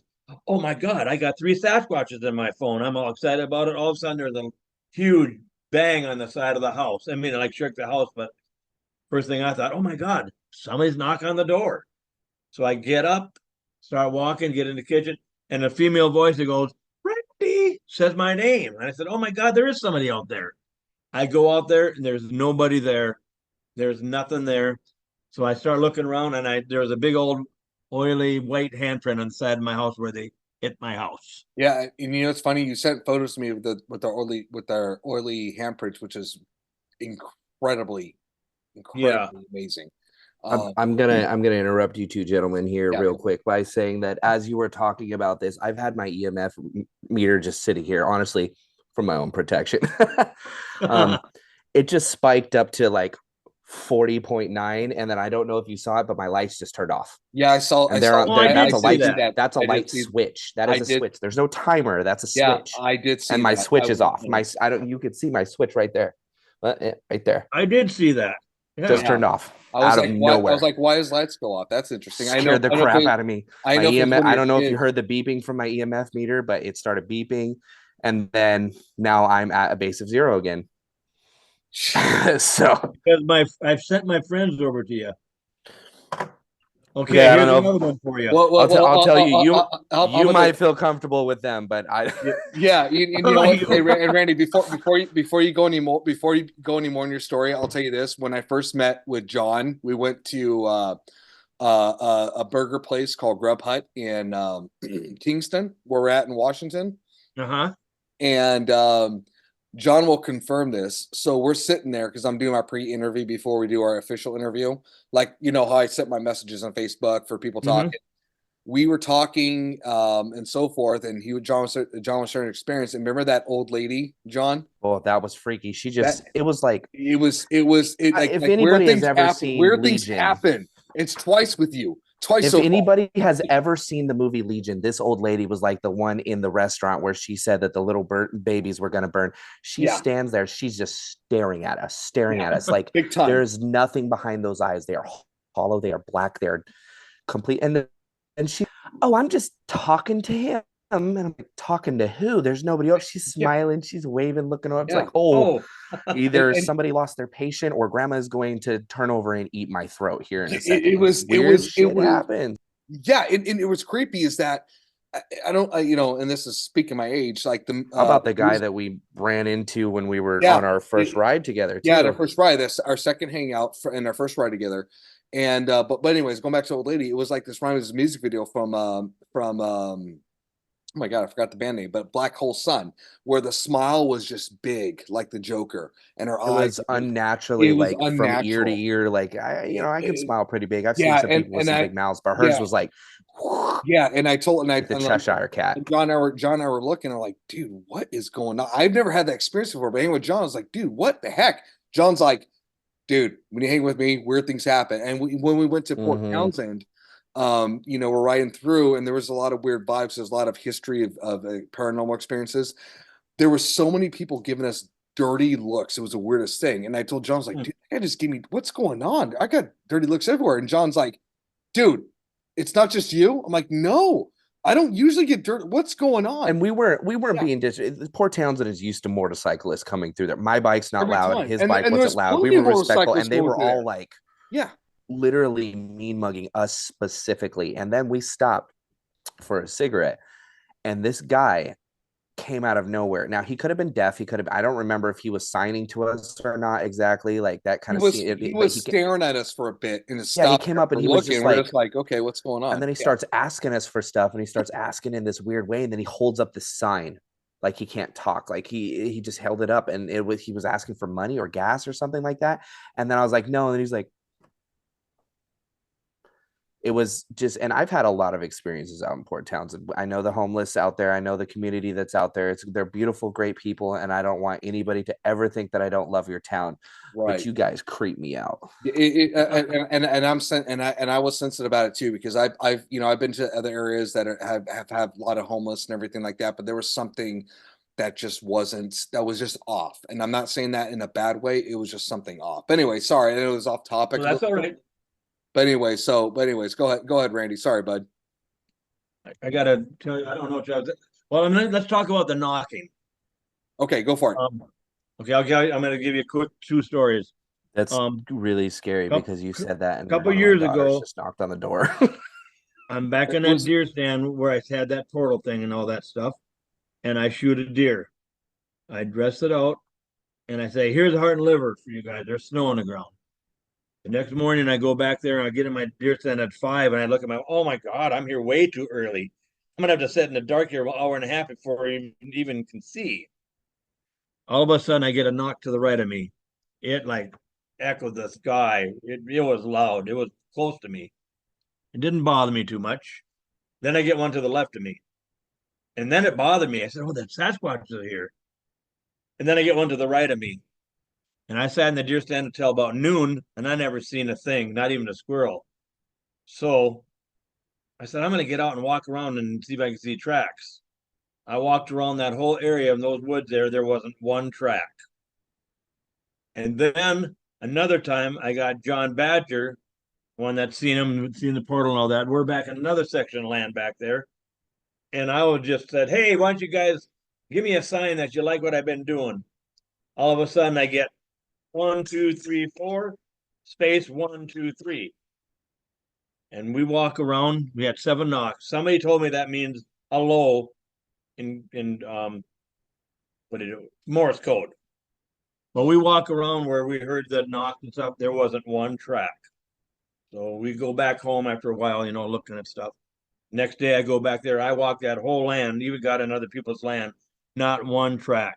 So I said I don't give opinions, but they're not hitting a tree with a stick. I don't know what they're doing, because if they're hitting a tree with a stick, there would be tracks somewhere when they're standing at the tree, and they're not. I don't know what they're doing, but I don't believe they're doing that. So that's that one. I believe that they're just communicating in other ways with you, expanding, because obviously they're communicating with you telepathically. But I'm looking here, and yet that is exactly how you say hello in Morse code. Like I had to just fact checking, and not that I don't believe you, but I got to do it for my own self, because if I don't do it, I'll lose sleep. Oh, I'm glad you did that. Okay, before that, do you think they may do that because like I was telling you before too, Randy, like for example, I have cats, right? And cats don't usually communicate vocally, with other they just cats. Scratch you. But I know, right? Yeah. But when they're kittens, that's how they communicate, and how they treat with humans. They communicate vocally, even though they don't usually do that when they're adults. I'm wondering that's the way these beings like the Bigfoot, maybe it's like, hey, they're not in this intelligent level, so I have to communicate more vocally or some type of level, like smacking something in a way. I wonder if that's that case in a way. I mean, maybe I'm reaching, but that's my thought. I like your theory, secondary and potential counter. Think about when us as human beings, we have psychic abilities, and the physical and mental toll that it takes on us. You think of all the people who use their psychic abilities and they end up with tumors, they end up with bleeds, they end up passing out. It could be the same, that communicating psychically through them produces so much energy that it actually causes them physical pain. And so they potentially or are trying to find other ways to communicate with us, because That's a good point. it's like, Good yeah, point. if I'm going to go and I'm going to communicate with somebody who speaks German, I don't know German.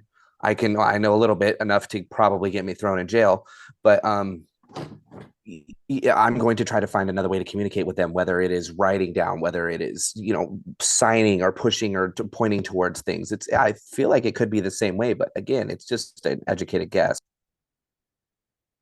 Yeah, and here's another thing. I don't believe they don't smell bad. I don't believe that for 1 second. I remember, Because But I'll their tell you, piss does. Their piss I does. remember. What yeah. do they smell like? Do they smell like earth? Do they smell like well, let lightning? me The tell you. ozone. That's what I'm curious. Honestly, to interject, this is where I thought this is interesting, John. Randy talks about this because about his experience with other people that came with him that smelt the things they talked about that they smell. But I think, Randy, you didn't smell it, right? Right, and my smeller works just fine. It might be that you're used to it. No, No, not at all. no, not at all. No, not at all. No. Okay, I'll give you a few different scenarios here. After one time I told Tanner, Harry's son, let's go back there where I have them 2 cameras there where they did what I asked. Let's just find a couple of dead trees on the ground there and let's just sit on them, close, shut our eyes, and just sit there quietly. So we did that. And as soon as I tell you what Tanner says, something happened to me. He goes, "Oh my God, that rotten dead dog, wet dog, rotten meat smell." I got pushed out of my tree. Not hard. I just got shoved out of my tree. Hold on, I'm going to And stop you I right never there. had that smell.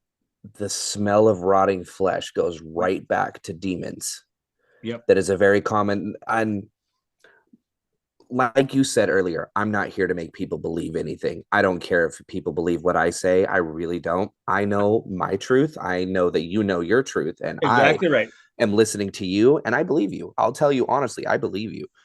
I don't even need, because science comes along with it, and it would be one of those experiences that if I ever get the time and the money to come out and pay you a visit and go see and experience some of the things, you better believe it, I'm going to do it. But back to the rotting flesh smell. Demons. One of the number one things that I've dealt with when dealing with a malevolent entity in an exorcism or some form of possession, or I like to call it an infestation, because possessions and infestations are different. And possession is of the body, mind, and soul, and infestation is usually of your surrounding areas. Okay. The number one thing that I run into immediately is the smell of rotting flesh. It's not the sulfur and the fire and the things that you hear on TV. It's the smell of death. And I've smelled death just like you. I'm an avid hunter. I was just showing Chris this. I don't know if you saw it. Like, my garage is literally ears, antlers, everything. I know the smell of death. Search and rescue. I know the smell of human death. And the number one thing that you cannot mistake is the smell of death. And it's so overwhelming. So I wonder now, and my theory goes a little bit deeper. Again, it's a theory for me, on whether or not these creatures are demonic in some form of way, but they're not evil, because demonic just means, yeah, there you go. Oh, good Lord. Yeah. See, he's showing us that. Hold on. I got it. We're showing trophies. I haven't hung them all yet, but yeah, I got there's that some elk down there. There's my trophies. But anyway, my trophy's my hair. That's it. There's 2 more stories about that. I'll let you know. I am jealous of your hair. You have gorgeous hair, my friend. Oh, I do. I look in the mirror and I'm like, gosh dang, that is one good looking dude. Yeah, one day. Well, just the hair. I don't know about the rest of it. fair assessment. Anyways, go ahead. Shots. Well, here's what you need to do, Chris. And tomorrow morning, look in the mirror and slap the first thing you see. Oh, I can help him with that, because we're going to be hanging out tomorrow. So you look in the mirror and I'll slap you. That's me. I'll take a picture saying, "Hey, it wasn't Bigfoot. It was John slapped me silly." Okay, here's another one. Doug Hychek was at my place. Tanner, Terry's son, and he's a recording guy. And they're looking at my gifting area and we're all talking about it. And Doug says, "Randy, sing." I said, "Sing? Yeah, you sing in a band, just sing." So I started singing some country song. And then he said, stop. All of a sudden, they got that overwhelming, rotten flesh, dead dog, wet dog smell. Bad. I never had it. I'm standing right by him. Then I sang. It went away. I stopped singing. They got it again. About 4 different times we did that deal. Now, lately, back in the woods there when I do my gifting, about 2 weeks ago, I'm doing it. And all of a sudden, I get a really strong skunk smell. I got that. I'm by myself. Oh my God. I look around. I don't want to be getting sprayed by a skunk. I look around. No skunk anywhere. So then I'm thinking I know what it is. It's them. So I walk away. I go about 10 yards. I walk back. The skunk smell is gone. I walk to my next spot where I'm doing my dice and all that. The skunk smell is there.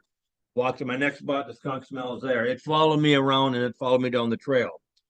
If a skunk sprays, it's not going to follow me around a different spot. It's going to be there. Not If I at all. come back to the Not same at all. spot, Yeah. it's going to be there. It followed me around. So the other day I got it again. And this time I said, oh, hey, I know you guys are here. I can smell you. Follow me around again. So that's the smell they're giving me, not a bad rotten smell, a skunky smell. I think they're putting it in my mind. I don't think they smell that way. What's I- your, Well, there's what- opinion yeah, there, I guess. what's your thoughts on that, John? Do you I think have you think it's so easy The to Exorcist smell? in me is coming out. Randy, Okay. do you have unexplained bruises that show up underneath your fingernails or palms of your hand ever, or on your feet? No, I never had that. Do you ever have situations where you don't remember days, months, or periods of time? Like you wake up and a whole day is gone, and then you hear from X, Y, and Z that you did such and such. Nope, I never had that. Okay, so I'm just going to automatically rule out possession for you. So all like, and naturally, and if there's anybody listening to this, there are certain things that I go through. There's a checklist, and it's a very long checklist usually, that I ask people a few questions, and if there's a yes in there, I ask a few more, and if there's a no to those questions, et cetera, to determine whether or not Sure. I'm going to spend my money because my services when it comes to exorcism are 100% free. I will not and absolutely will not take a dime from people. And I refuse to take any form of publicity or any form of praise or anything like that. I do it for the absolute soul that it is my God-given gift. And so I'm ruling that out with you because my brain went in there like, if you're not smelling it but other people are, there's the potential of a demonic infestation or presence or attachment in your life. But if that was the case, you would have signs. And some of those signs are unexplained injuries, loss of time, or you creating acts of violence that you don't remember. Those are the immediate things that I look for. And and if none of them present themselves, I usually don't waste my I got time. something to tell you then. Yeah, go ahead. It's kind of Let a me hear. long story, and you got to keep things straight in your head as I tell you. Okay, Mike, the book writer, the guy that wrote the book about my place, that's what I'm calling him. The book writer, John Badger, Tanner, and me. We're back on estate land. So I'll try to make the story short. John Badger from Minnesota. Huh? John John Badger, a man Minnesota. from Minnesota. Yep. I have met that individual a very long time ago, weirdly enough. Oh, yeah, he's part of that Yeah. SRA. Yeah, good guy. Anyways, so I'll make it kind of short. We come back from the woods. I call it the original teepee. It's a big, massive one. It's a really good one, intricate. And they want me to take them north. We got to walk a ways and get to the river, cross the beaver dam, and go in that cedar swamp area, which I've never taken them. There's a lot of structures and weird nut stuff back in there. So it's about 4:00. So we're having a little drinking some water. And yeah, they want to go. And so we take off walking. And I walk about 50, 60. Oh, here, you got to remember the fence line. From the original teepee, you can see about 25 yards of a fence line. To the south and to the west, you can see some big evergreen trees. That's the part you have to remember. Don't let that forget that. So I get about 50 yards on my walk. I come across these two rectangular holes. They're about 1.5 feet wide or long, about 1 foot wide, and about 6 inches deep. It's not no root base, not tree fell over. They're perfect rectangular holes. I get down, dig the leaves out, and looking at them. Well, I don't know what it is. Nothing, I guess. And so I take off walking, and I walk fast. That's me. So I'm about 250 yards farther in, and we're right in the woods, and there's snow on the ground, just a little bit. And all of a sudden, I said, "Oh my God, you guys, you got to get up here. There's a new teepee here. It's massive. I've never seen it before. I'm excited about it." They finally get up there with me, and they're excited about looking at it. Mike, the book writer's inside the teepee. We're taking pictures and videotaping them and all that kind of stuff. When we get done with all that, I said, "Now, you sure you want to go? Because by the time we get across there, we're going to have to walk back in the dark. And I could probably do it without a flashlight. I know the wood's so good back in there." No, they said, "We better get back." So we get back. We got to walk quite a ways south. Then we see the fence line and the pine trees. We get on the fence line. We're back, almost 3 miles back in. We get to my house. They all go home. I'm sitting on my phone like this right here, looking at my pictures. Oh my God. Guess what? We weren't at no new teepee. We were at the original teepee. Here's the kicker.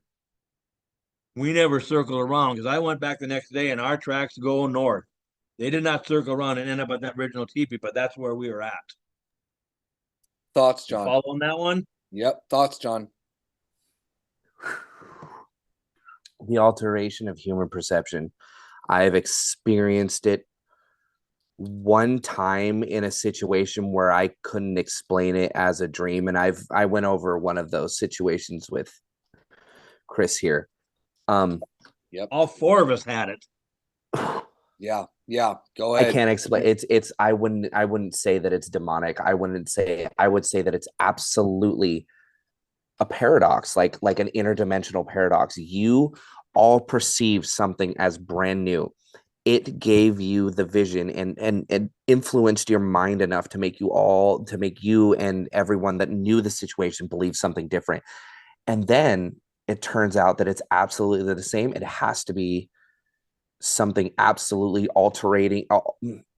Sorry for my grammar here. Just changing the way that your brain is functioning. And I don't really have an explanation for it. Those situations are like just completely unexplained, because I can't tell somebody that something that they experienced isn't true, because if that was the case, then I have to tell myself that too, that the things that I've experienced aren't true. And I can't tell you that your truth is a lie. I can only say that I'm listening to your truth and you believe it as the truth that is that, and these other people are seeing it. Now, if you had told me that they all experienced something else, I would have just been like, I can't even fathom this tonight. I'll call you tomorrow. But yeah. And when I went back there the next day, and our tracks went north, they didn't circle around, and we were at that original teepee. They went north. So they must have put that you were image in our shown head. what they wanted you to see. It's the same thing with go. being abducted by an alien. Yep. You are not going to see them coming down and probing you and picking and prying at your brain. You're going to see this happy dream that you are frolicking through the woods, or that you are waking up in the middle of the night and wandering down and getting a cup of coffee, and that's all you remember, when in turns you are laying on a table somewhere having somebody poke and prod at your brain. You came across something that you were not supposed to see, so they put this memory in your mind. You experienced something in that situation that you were not supposed to see, and so they said, okay, he can't remember this, so this is all that they're going to remember. And here's another thing. After that happened, I started thinking, I got two things to tell you. There's been times I've been back in that area and I get really panicky feeling. I don't recognize the woods. I don't really know where I'm at. I got to get my compass out to make sure I'm gonna walk west. And then all of a sudden that panicky feeling leaves. Now, part of the SRA, there's a native guy, Sam, good guy. I've had him go hunting at my place there. He does not like that area. He says really bad vibes in that area. He doesn't like to go up in that little part of the woods there. And that's the same area that happened. Thoughts on that, John? Especially experience with the natives.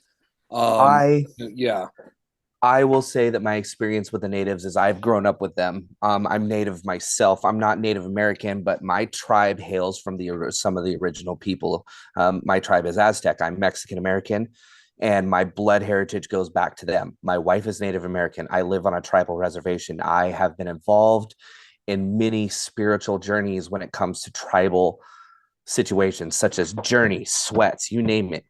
I will tell you, some of the most spiritually sensitive people in the entire world are Native Americans. And that is because the ones that practice their beliefs are so in tune with our Mother Earth that it is It's insane. These people know their medicine, they know their spirit, they know their soul, and they know their heart, and they know when something is wrong. They know, they can feel when something is wrong. And it doesn't mean that it's evil. It just means that it's different. When I go into, like, you go into a room full of Nazis and you're going to feel the energy in the air that everybody is just a little bit off. And that's a terrible like example, but I'm taking it to an extreme. You can feel something in the room without even knowing it's there. Now people who are more spiritually in tuned, and I obviously believe that the first people are some of those people. I experience it with my wife, who is Native American. I experience it with her father, who is Native American. I experience it with like cousins and aunts who have Native American heritage. They are always more in tune to negative things and to the feeling of the energy. And a lot of times they don't vocalize it. But the fact that he's like, I don't want to go back there, it's because he can literally feel what you are comfortable with, but naturally, like, it's not going to make me feel comfortable. If I go there and I get the feeling he had, there's no way I'm going to be like, I'm going to pitch my tent right here for a couple of days and hang out. Excuse me. You, on the other hand, you have had these experiences for, it sounds like years. Yeah, I have. So you're comfortable One more with thing it. to tell you. I got another Native American friend from the Red Lake Reservation, and he's a medicine man's been here. Well, one Red time, Lake? Yep, Red Lake. We live by Red Lake Reservation, about 20 some miles away. We live between Leech Lake Reservation and Red Lake Reservation. Red Lake is a closed reservation, sovereign nation up there. Anyways, I'll go on while you're looking it up. And for the viewers listening, that is the Chippewa tribe. I had to check that myself. Yeah, Chippewa. Yes, it is. And hold on, before we begin too, I just want to share his thought, like, and forget the sidetrack.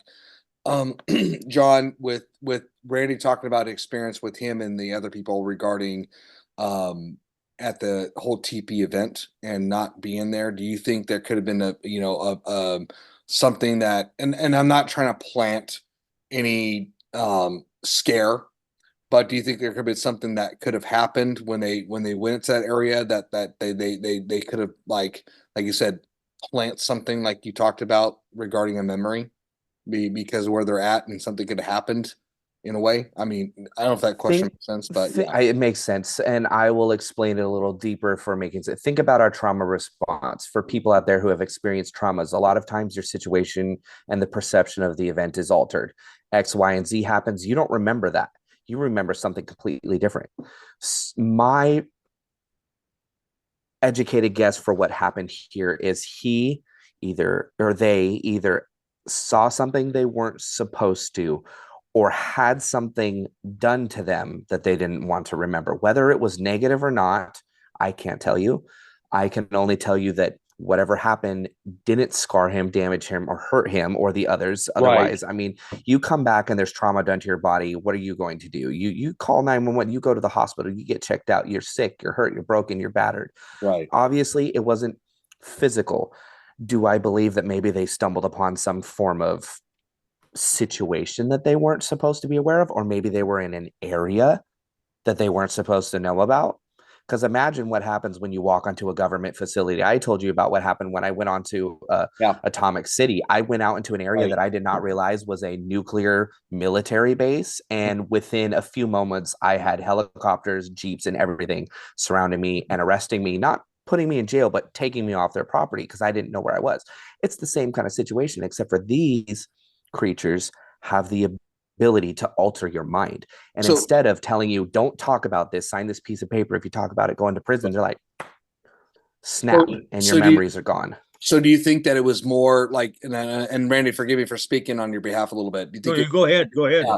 So do you think, John, it was more of like, because Randy's so used to his experience, that it was more like, hey, I'm comfortable with this, but the Native American that was there was like, I'm not comfortable with this, not because it was negative, because it was unfamiliar or just something they weren't really totally familiar with, in a way, if that makes sense. Like, when you let somebody that like you, I had met you, I let you come to my home. I was more comfortable with it than anything. If you had brought somebody with you, I would not have let them in my house. I Makes would not sense. have been comfortable with them. They Yeah. would have stood outside. They can use the bathroom, but I'm not taking my eyes off of them. It's a situation the same. They are comfortable with Randy. And now I can't speak for them. I can't speak for Randy. I'm only going off of what I can come up with in my head from, like, I use the term educated guess because this is guessing. right, I don't have any right. facts. Right. They are comfortable with Randy. This other person, they don't feel threatened by them. I highly doubt these things feel threatened by anything. I would not feel threatened by a single thing on this planet if I had the ability of interdimensional travel. It's like, okay, cool. I'm behind you now. Okay, I got something else to tell you. Go Then ahead. Kip Perkins came. He's from Red Lake. He lives in the town Panema up in the reservation up there. He came to my spot. It was about 9 at night, parked in my by the house. I was got this little fire ring back on the 40 acres back there. He started walking. He got halfway back. He calls me panicky. He had already went back in the little town of Blackjack, called me from town there, said, Randy, I can't get back to your place. There's too much weirdness going on at your place there. And I said, well, I'll drive back to my driveway there, park by the house, and I'll walk in there and I'll bring you back. So he had and then I had a medicine man from Red Lake too. Then he doesn't really want to come back to the place anymore. He just is too weirded out, he says. Wow. So I had a kind of a personal experience with something not like what you're dealing with, but one of those things where I experienced something so negative to where I couldn't get back to where I was. I went with somebody, and I'm not going to give details with them because it's a very private Sure. situation that happened with them, and they asked me not to. I went with somebody to experience something that they had happening with them. It was so aggressive and so traumatizing to both me and him that when we tried to return to the area, we could not physically find it ever again. To this day, Really? this was something that I spent over a year on trying to relocate this. And this is not something in an area that is very hard to navigate. Like I said, I'm a hunter. I can wander. Where was this? Where was this at? Like, was it here in Washington? No, this was out in the Oregon area. It wasn't too far away. It was probably, I'd say, a good 6.5 hours from here. Okay, I'm not going to give too much detail. No. Yeah, but yeah, I would love to go there again. I would love to go there and find this specific area because I mean, it's on their property. That's the crazy part. And this person owns about, I think it was like 96 acres worth of property. Their family, it's old money, old farm, you name it. It's crazy. But this experience, when they reach out to me, they said this, and this is happening in my area, and it was evil.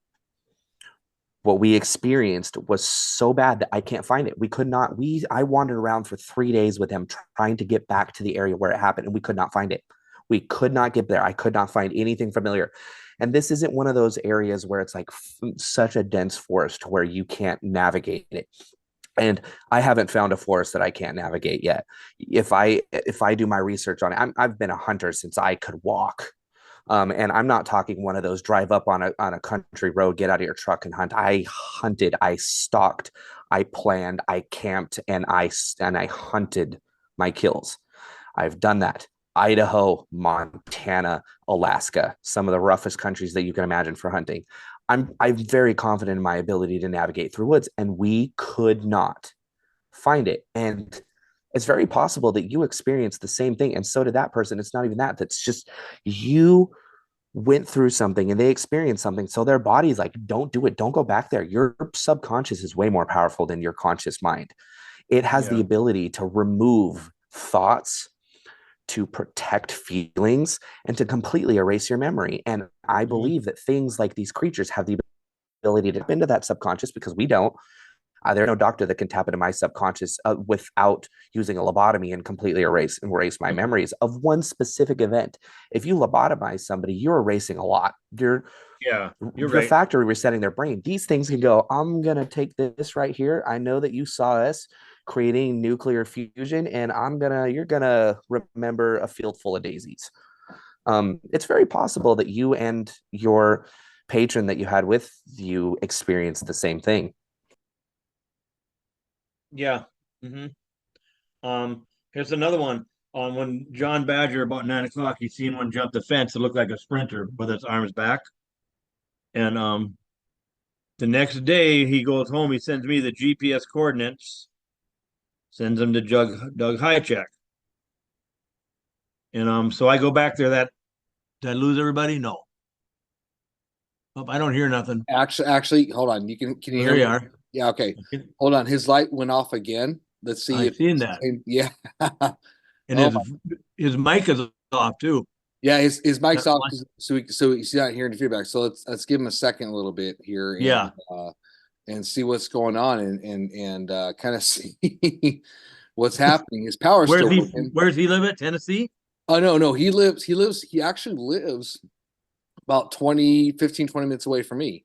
Oh, really? In Yeah, yeah. Washington. So he's really close by. Like I said, John's really special. He Sorry. Oh, he's a good guy. My Like dog, talking to him. Yeah. my dog He's a just good one. started freaking out.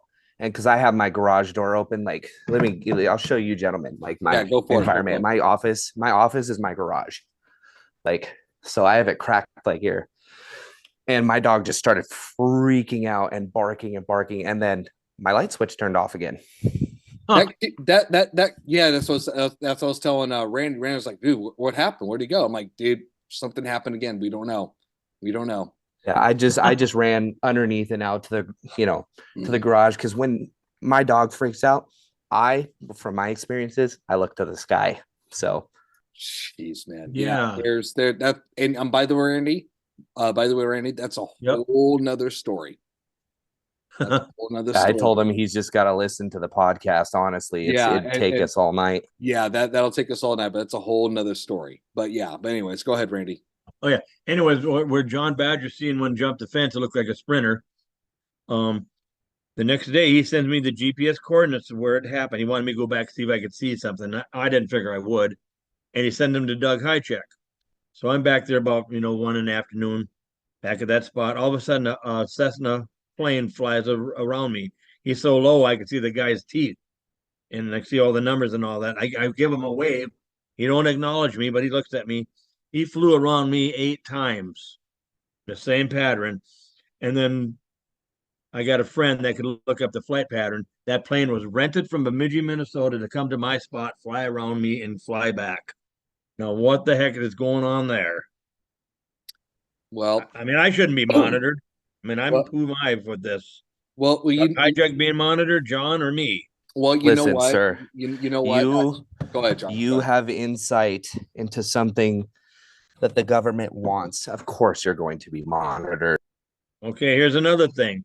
2 years ago, Doug Hijack and his recording guy, they talked me into putting out 8 cameras, security cameras, not trail cameras, and they did 1,000 feet of extension cord from my house and 1,000 feet of Wi-Fi cable.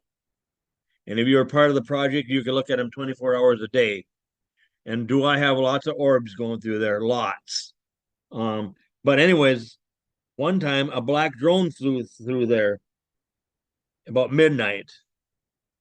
I can't understand how a black drone can fly through the nighttime in the middle of the night with all the brush and all the trees, and the trees are close together and maneuver. Maybe you guys know how that can happen. It's the wonders of LiDAR. I have a it? drone. I have a very expensive drone. I've got a couple of them, and one of them, it has sensors on it that I can literally just press the forward button and it won't run into anything. Oh, really? So, and that's just civilian technology. Like, you could purchase that right now from DJI. But so I can't imagine what the military has. Yeah, and this is a black one. The color, I suppose, don't mean nothing, but I thought that was weird. Well, here's the thing too, is that, like Randy, like you talked about, like you've got these 40 acres, right? And Yep. the rest of it's government land. Yep. I mean, coincidence? No, that's my thought. Yeah, maybe. I mean, Maybe. Yeah. it's like, there's a lot of, we talked about before, like, David Pauletti's missing 401. There's a lot of government land. There's a lot of things that are not reported, that we have no understanding of what's going on, that I think the government knows what's happening. Oh. I think personally, like, I'm kind of piggybacking with John here, like with the Nazis, excuse me, a paranormal thing that's happening. I think there's a paranormal division, and I say that because you look at Robert Bigelow SCP. with Harry Reid with the Skinwalker Ranch. I think that's a minute public version of something bigger. Oh, you're right. Yeah. I mean, John, what do you think, John, on that one? Oh my gosh. Don't even get me started on the SCP. We don't have enough time for that. Oh yeah, the SCP. We gotta talk more about that. Yeah. So listen, I will tell you without a doubt, and this is not my personal experience. I have a friend of mine who is very, very renowned and respected in the military. He is special forces. And he had an incident where he dealt with another group from Australia, and they pulled up in blacked out vehicles. They got out, and their tack vests, and this wasn't a patch, this wasn't a sticker, this wasn't a joke, this was stitched into their military uniforms. SCP. They spoke every language for everybody that was there. Each individual person could communicate with all. And he's like, there was Iranians, there was an Australian, there was a Chinese man, and each one of those people could speak each and every one of their languages, and they handled a situation of something that they were sent to deal with. And that's really all I can say, because that's all he told me. But on your aspect of the drone, I mean, this is one of my smaller ones. This has like I got that one. Has like a 3-4 mile radius. I can fly this thing anywhere, but I have another one that is more expensive than this. That is the one that can avoid obstacles like perfectly. Like I can fly it in a forest, and I can fly it in a forest with a blindfold on and not run into anything. And you know what? Speaking of SCP, like you guys know the movie Hellboy. I don't. Oh, absolutely, yeah. Okay, so it's a comic book called Hellboy. But anyways, besides the character itself, basically it's a paranormal division of the government that's unacknowledged to deal with anything paranormal. And there's a lot of YouTube around SCP, even though it's supposed to be quote fictional. There's, like I said, there's always some truth within the kernel. Like there's a kernel of truth within it, where they deal with so much different things more than just like where you're talking about, Randy, with quote Bigfoot, these beings. So basically, there's a division of the government. There's a lot of black projects. I mean, like I said, Skinwalker Ranch to me is a small, minute, surface version of what the government runs. When Skinwalker Ranch was invested into, with Harry Reid and Robert Bigelow, and so forth, it was funded what, $21 million. There was a lot more that is funded within the government that how do I say this? Within the Pentagon, like the last 5 to 7 years, the Pentagon has failed every audit. And when I say failed every audit, it's not some small, minute audit when it comes to money. $114 billion was the last one that went missing. Yeah, exactly. That went quote missing. And that's like 50 to 60% of their money that is missing. Why? What is that? That's our tax dollars going somewhere. I'll tell you what, I drop a nickel on the ground and I don't tell the IRS, they're at my front door. Oh, $114 billion. They're like, all right, that's weird. But I can tell you, and I can tell you in person more than I can tell you over this, because there is a reasoning that I can keep my license. Is I am I am a licensed exorcist through the diocese, which means that I went through a program from an international corporation that has their hand in every single pocket in the entire world. The Catholic Church, the diocese, is the papacies, is the religion of most of the world. And I have a license through them. I've learned some things, just like when I told Chris when he had his thing that he put out about the Vatican. There's some information that I know that a lot of people don't, and that you can't get just Googling, that I personally got to learn because of that. And the Vatican, and by the way, too, Randy, with the Vatican, and I know Bigfoot, by the way, and I think John will agree with me on this, is a small portion of a bigger picture, right? Yeah. And the Vatican, and me being Catholic, and it's funny. I love the Catholic Church. I love the traditions. I love the history behind it and everything. Do I agree with the politics with it? Absolutely not. There's Neither do I. yeah, Mhm. and the Vatican has a lot more secrets than the Oh CIA. yeah. A lot more secrets than the CIA when it There comes. are Oh really? there are some secrets that I have been made privy on that I wish I could tell the world, but because of and it's a personal like oath that I took as well as through them that I just will never share with people because it was one of those things. It's just like when you are trusted with a secret from your best friend, you just don't fucking tell people.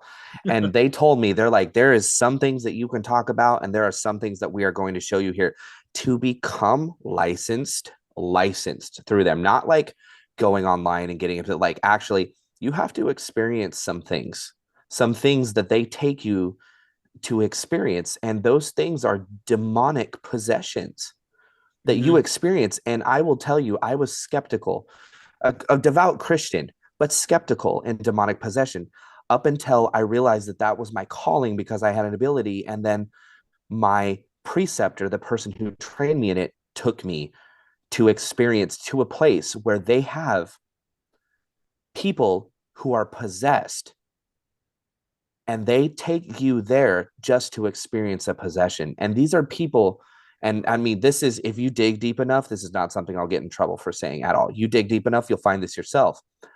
These are not people that ever receive an exorcism. These are people that they keep for the sole purpose of showing their exorcists and Yeah. showing their people that they are demonically possessed. Is it And scary? it's disgusting. One of the most, I can't even say Yeah. one of the most. Yeah. When you go and you've spent your entire life thinking of like the TV show Supernatural, you look Oh at the yeah. demons that they Okay, have there, yeah. or you look at even what the Bible says.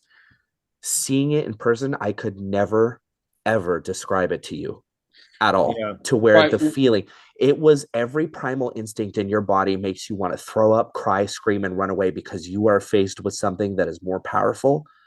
Its only purpose is to destroy and kill, and every fiber of your being tells you that.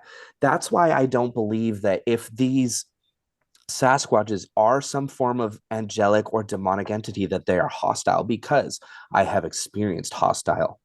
Mhm. And it was the scariest thing that I will ever experience in my entire life. Oh, That is why I yeah. constantly protect myself all day long, 24/7, 300. And that is why I've dedicated to my life to, if I even get the smell or the hint of someone is dealing with some form of demonic infestation, I am at their door. I am like, I am here to help you because it is so terrifying. It is so scary and it is so evil And you know that I what? don't want anybody to see that. Yeah, and you know what too?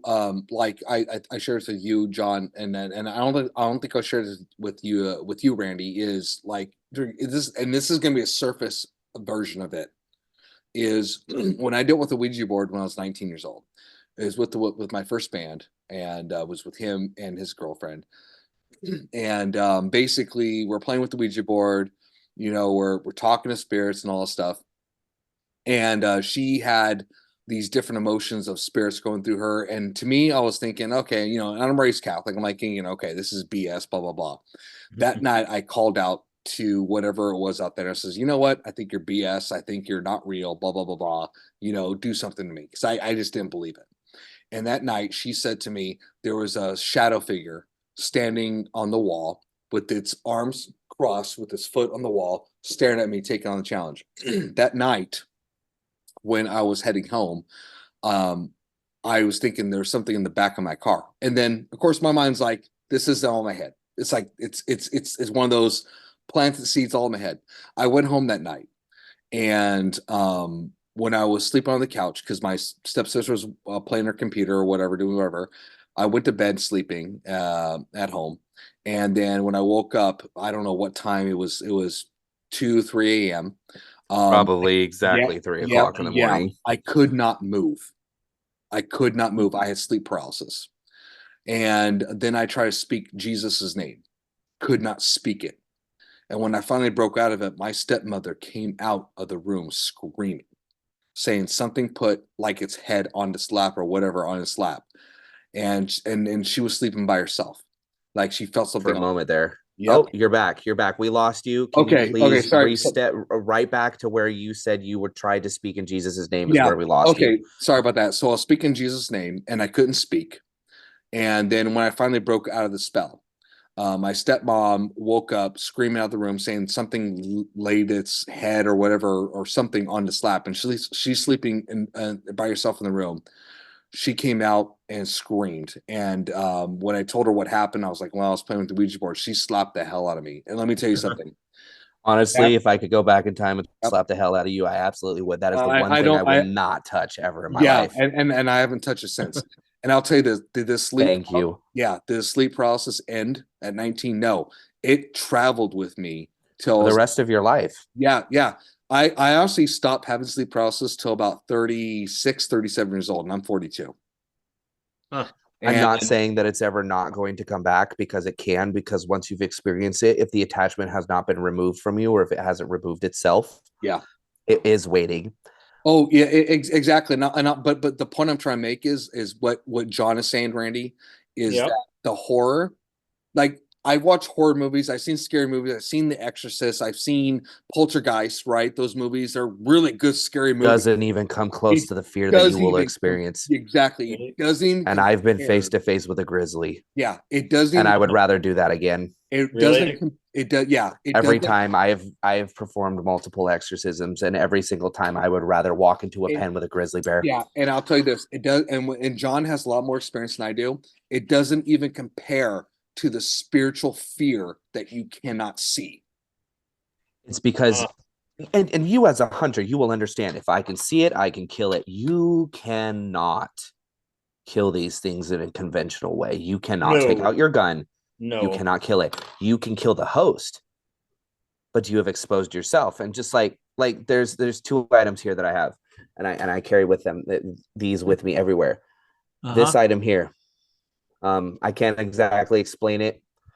This is an item that you receive the first time you ever successfully do an exorcism in front of your preceptor. This is what you received.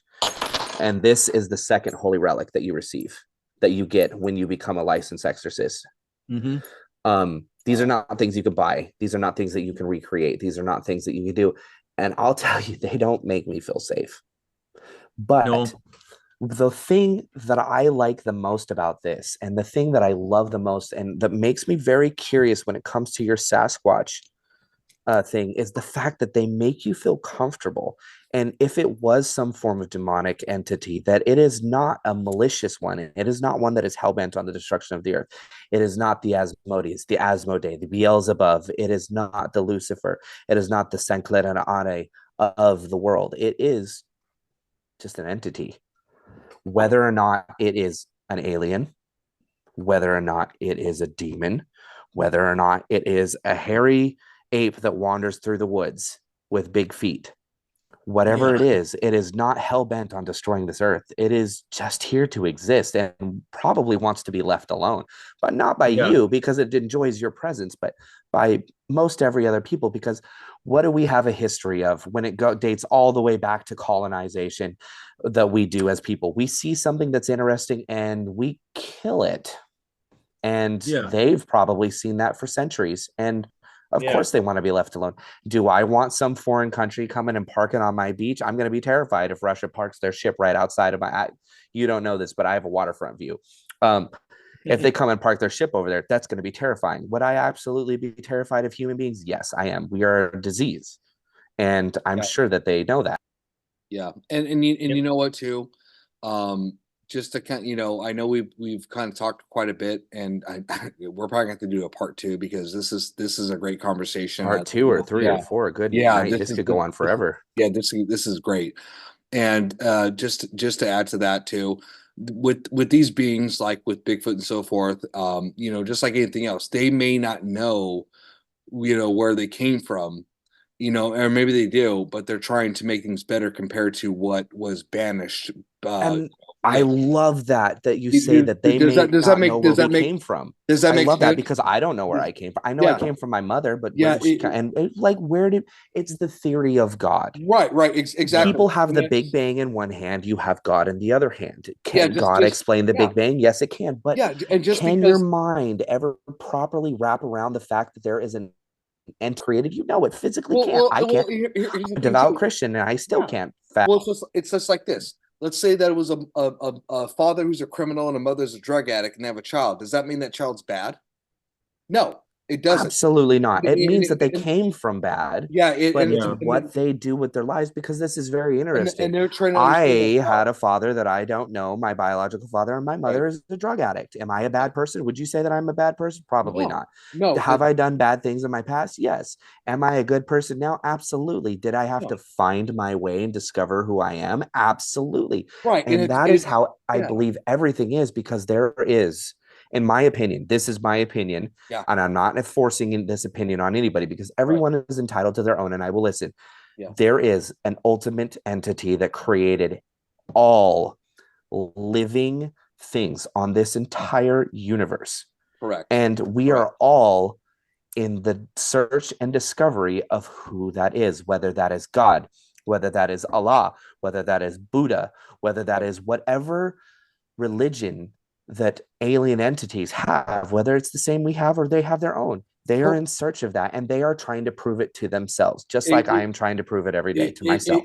Exactly. And that's I agree with you. Yep. Yeah, and that's the point I'm trying to make. Like, we don't want to be where it's black and white. We're saying, hey, Randy, you got a bunch of demons walking the roads. No, we're not saying that.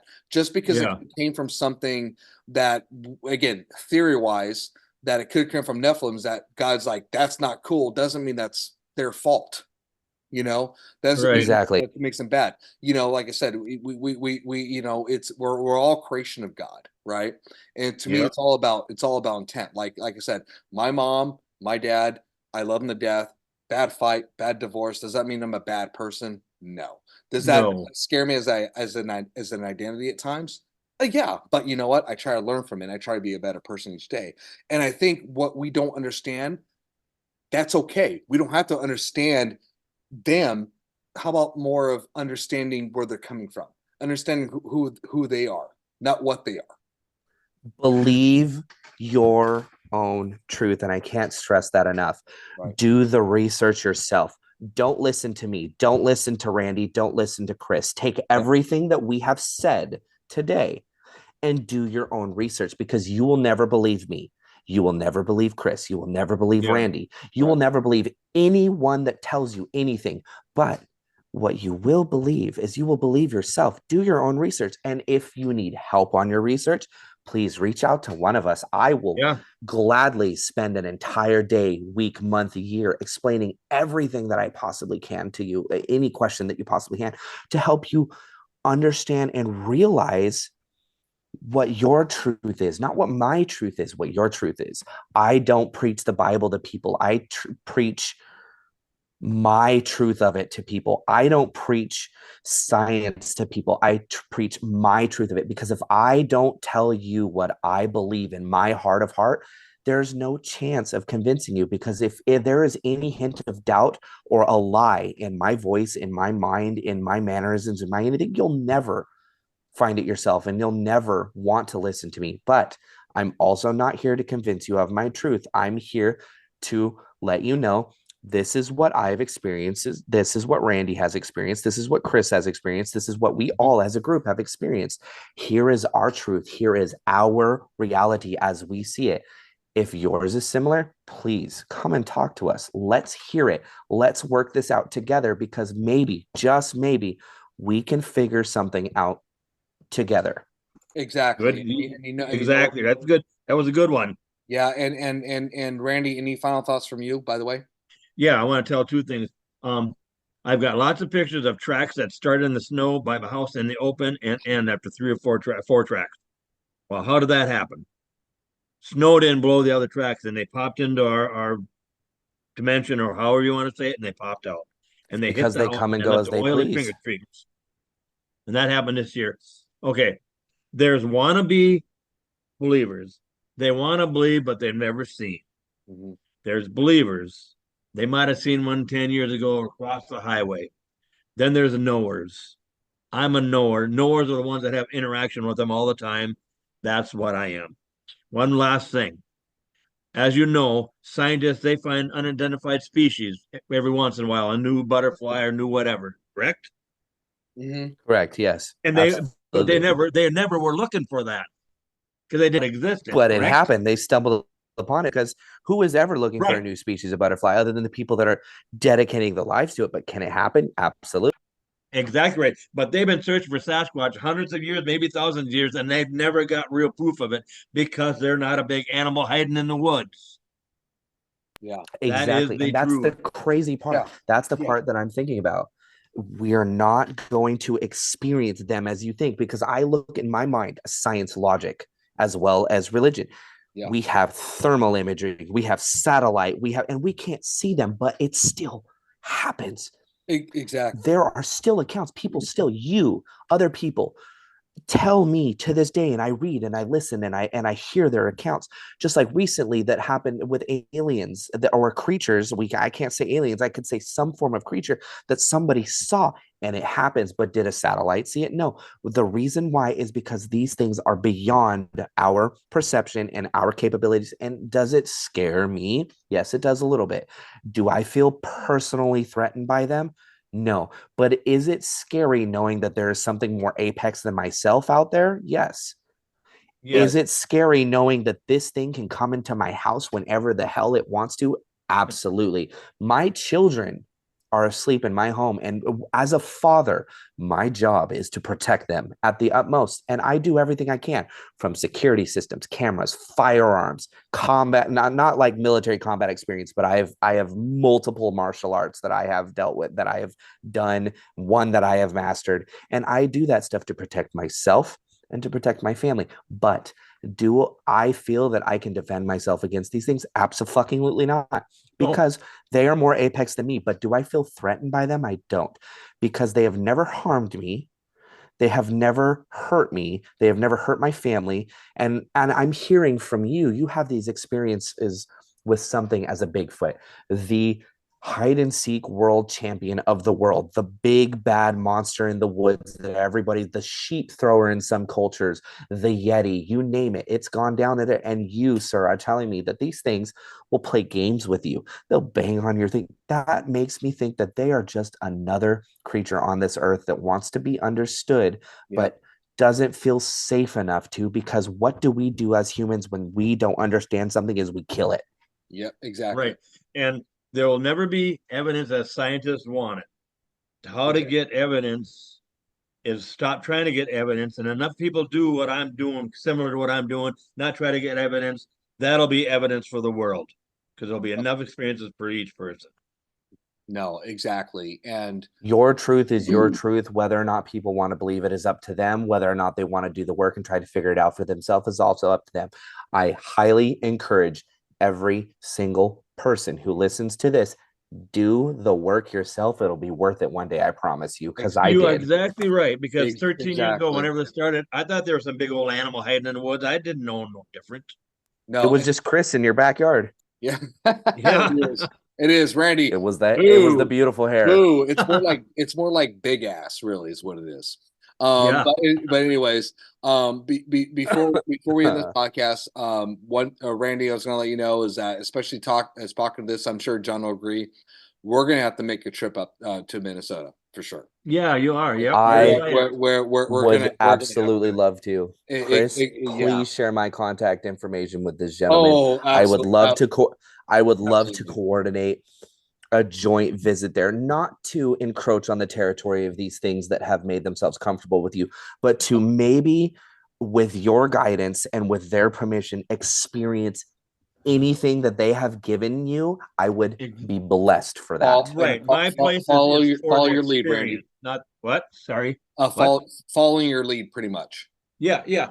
But my place now is for the experience. Yeah. And not I'm saying not that there. I'm not there to but show the world, because I don't give a crap what the world sees. I want to feel it for Exactly. myself. I want to see it for myself. I won't even bring you tell me to throw my phone off the plane, I'll find a way to do it, because I'm not there to experience this for anybody else. I'm there to experience it for myself. 100%. This ain't about money. Yeah. This ain't about money making. This ain't I don't about give a crap. I'm going to spend my money to go there, and I'm going to experience this for myself, and I'm going to gather a new truth for myself, and that is worth it. And you're exactly right what you're saying. I totally agree with you.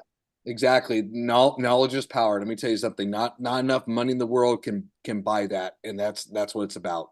And again, guys, I really appreciate you guys being on. I hope this has been a fun, great experience. A lot longer than I thought it would be, and I'm glad this worked out really well. We can go longer. I got all night, brother. I know. We can say it for But next anyways, time. We can say it for next part time. two, absolutely Yeah, part we'll- 2, we'll- Randy. we'll I would we'll- love to get to know you better. We'll definitely have to do a part 2, especially when John and I do some more stuff as well, because I think a lot of the stuff that we're doing, especially like the orbs and everything we're talking about, has a relation to the Bigfoot experience. But Who anyway, knows? You might have some tomorrow. The area that I'm taking you tomorrow has some intense energy. Randy, you Yeah. know what? If I go crazy and lose my job, I'm living with you, buddy. Hey, one last thing. Yeah. Both of you guys have problems with your computers shutting down and lights and all that. I hadn't had one problem here. Well, because you're Think awesome. about that. It's Because you're because they awesome. like you and they They don't like really you. They know don't me. like. Yeah. They don't like us. You know what? Bigfoot's jealous of my hair. I bet you so. I don't know. The way he was describing it, it sounds like they have some very luscious locks. Oh, Yeah. that or my Uncle Brian pissed him off, which he's gonna hate when I say that. It's an inside joke when I talk about my Uncle Brian. He's like, "Why do you keep talking crap about me?" He's like, "Because I can. That's why." It's Do, like, do you Oh my have gosh, pictures of it's orbs? hilarious that sent I you- have an. Go ahead. pictures of Sorry. what? Do you have pictures of a lot of? I got a lot of orbs. You got pictures? I don't have pictures of myself, but what I can do, Randy, is tomorrow I'll send you pictures of the person in my UFO group that has pictures of those. So if you give me, let me send them out tomorrow to you, buddy, and then I'll show you. Well, I'll send you pictures of videos of orbs coming out of the ground. Okay, Going up, Chris, swirling around. feel That's crazy. free. that'd be great. Feel Yeah, they're little free ones. to share with Randy the picture of the light that happened on the security cam footage that I sent you, not the other one, but feel free to share that with him because Yep. he's seen the orbs, Yeah. so he'll be able to identify that same light energy. Sure. That Okay, will he'll love that. I'll be glad to, Randy. That might freak you out a little bit, but I think with John's permission, I'll be glad to send that to you tomorrow. Yeah, I'll be leaving at 6 in the morning. I got a show I'm setting up for. But Well, then you tomorrow didn't evening, tell I'll about send you pictures. didn't tell me about a show. Am I drumming tomorrow? What's going on? Where are we are. going? Like I play guitar. Well, I play keyboards and sax, and It sounds like we got a band going. Hey, we Lenny. got a got a band. band now. We're the trifecta. Next flight now. out. Hold on, That's let right. me check my watch. I know. can make it. We're gonna be the American version of Rush. yeah, Rush, except for we're gonna be Or called yes. Flush. Honestly, Flush. I know. Flush. Yeah. All right. well, three-piece we'd be Emerson, Lake, and Palmer, but we need a bass player. Here, I hey, can hey, arrange hey, one John can play bass. No. Anyways, with my okay. toes. Oh my Lord, I love it. All right, everybody, tonight, I'm not going to even talk about where to reach me because I said at the beginning, this has been a great episode. Thank you, gentlemen. We'll definitely do another part. And everybody have a great night. I appreciate everybody listening and look forward to hear comments and thoughts. Have a blessed night. John, Randy, thank you again. You guys I'm blessed to talk to you guys. I don't deserve I'm not even near your platform, and like I said, I'm humbled. I'm humbled. Well, thanks for having Honestly, me. you I like have it. given us the platform to speak on like that. I'm blessed for that. I've tried to do it myself, and honestly, I can't find the motivation. But coming here and being able to meet somebody like Randy, you are doing a beautiful thing yourself. So Thank you. I appreciate Thank it. you. Yep. All right, gentlemen, have a great night. Everybody have a great night. Thank you again. Yep. Bye. Bye.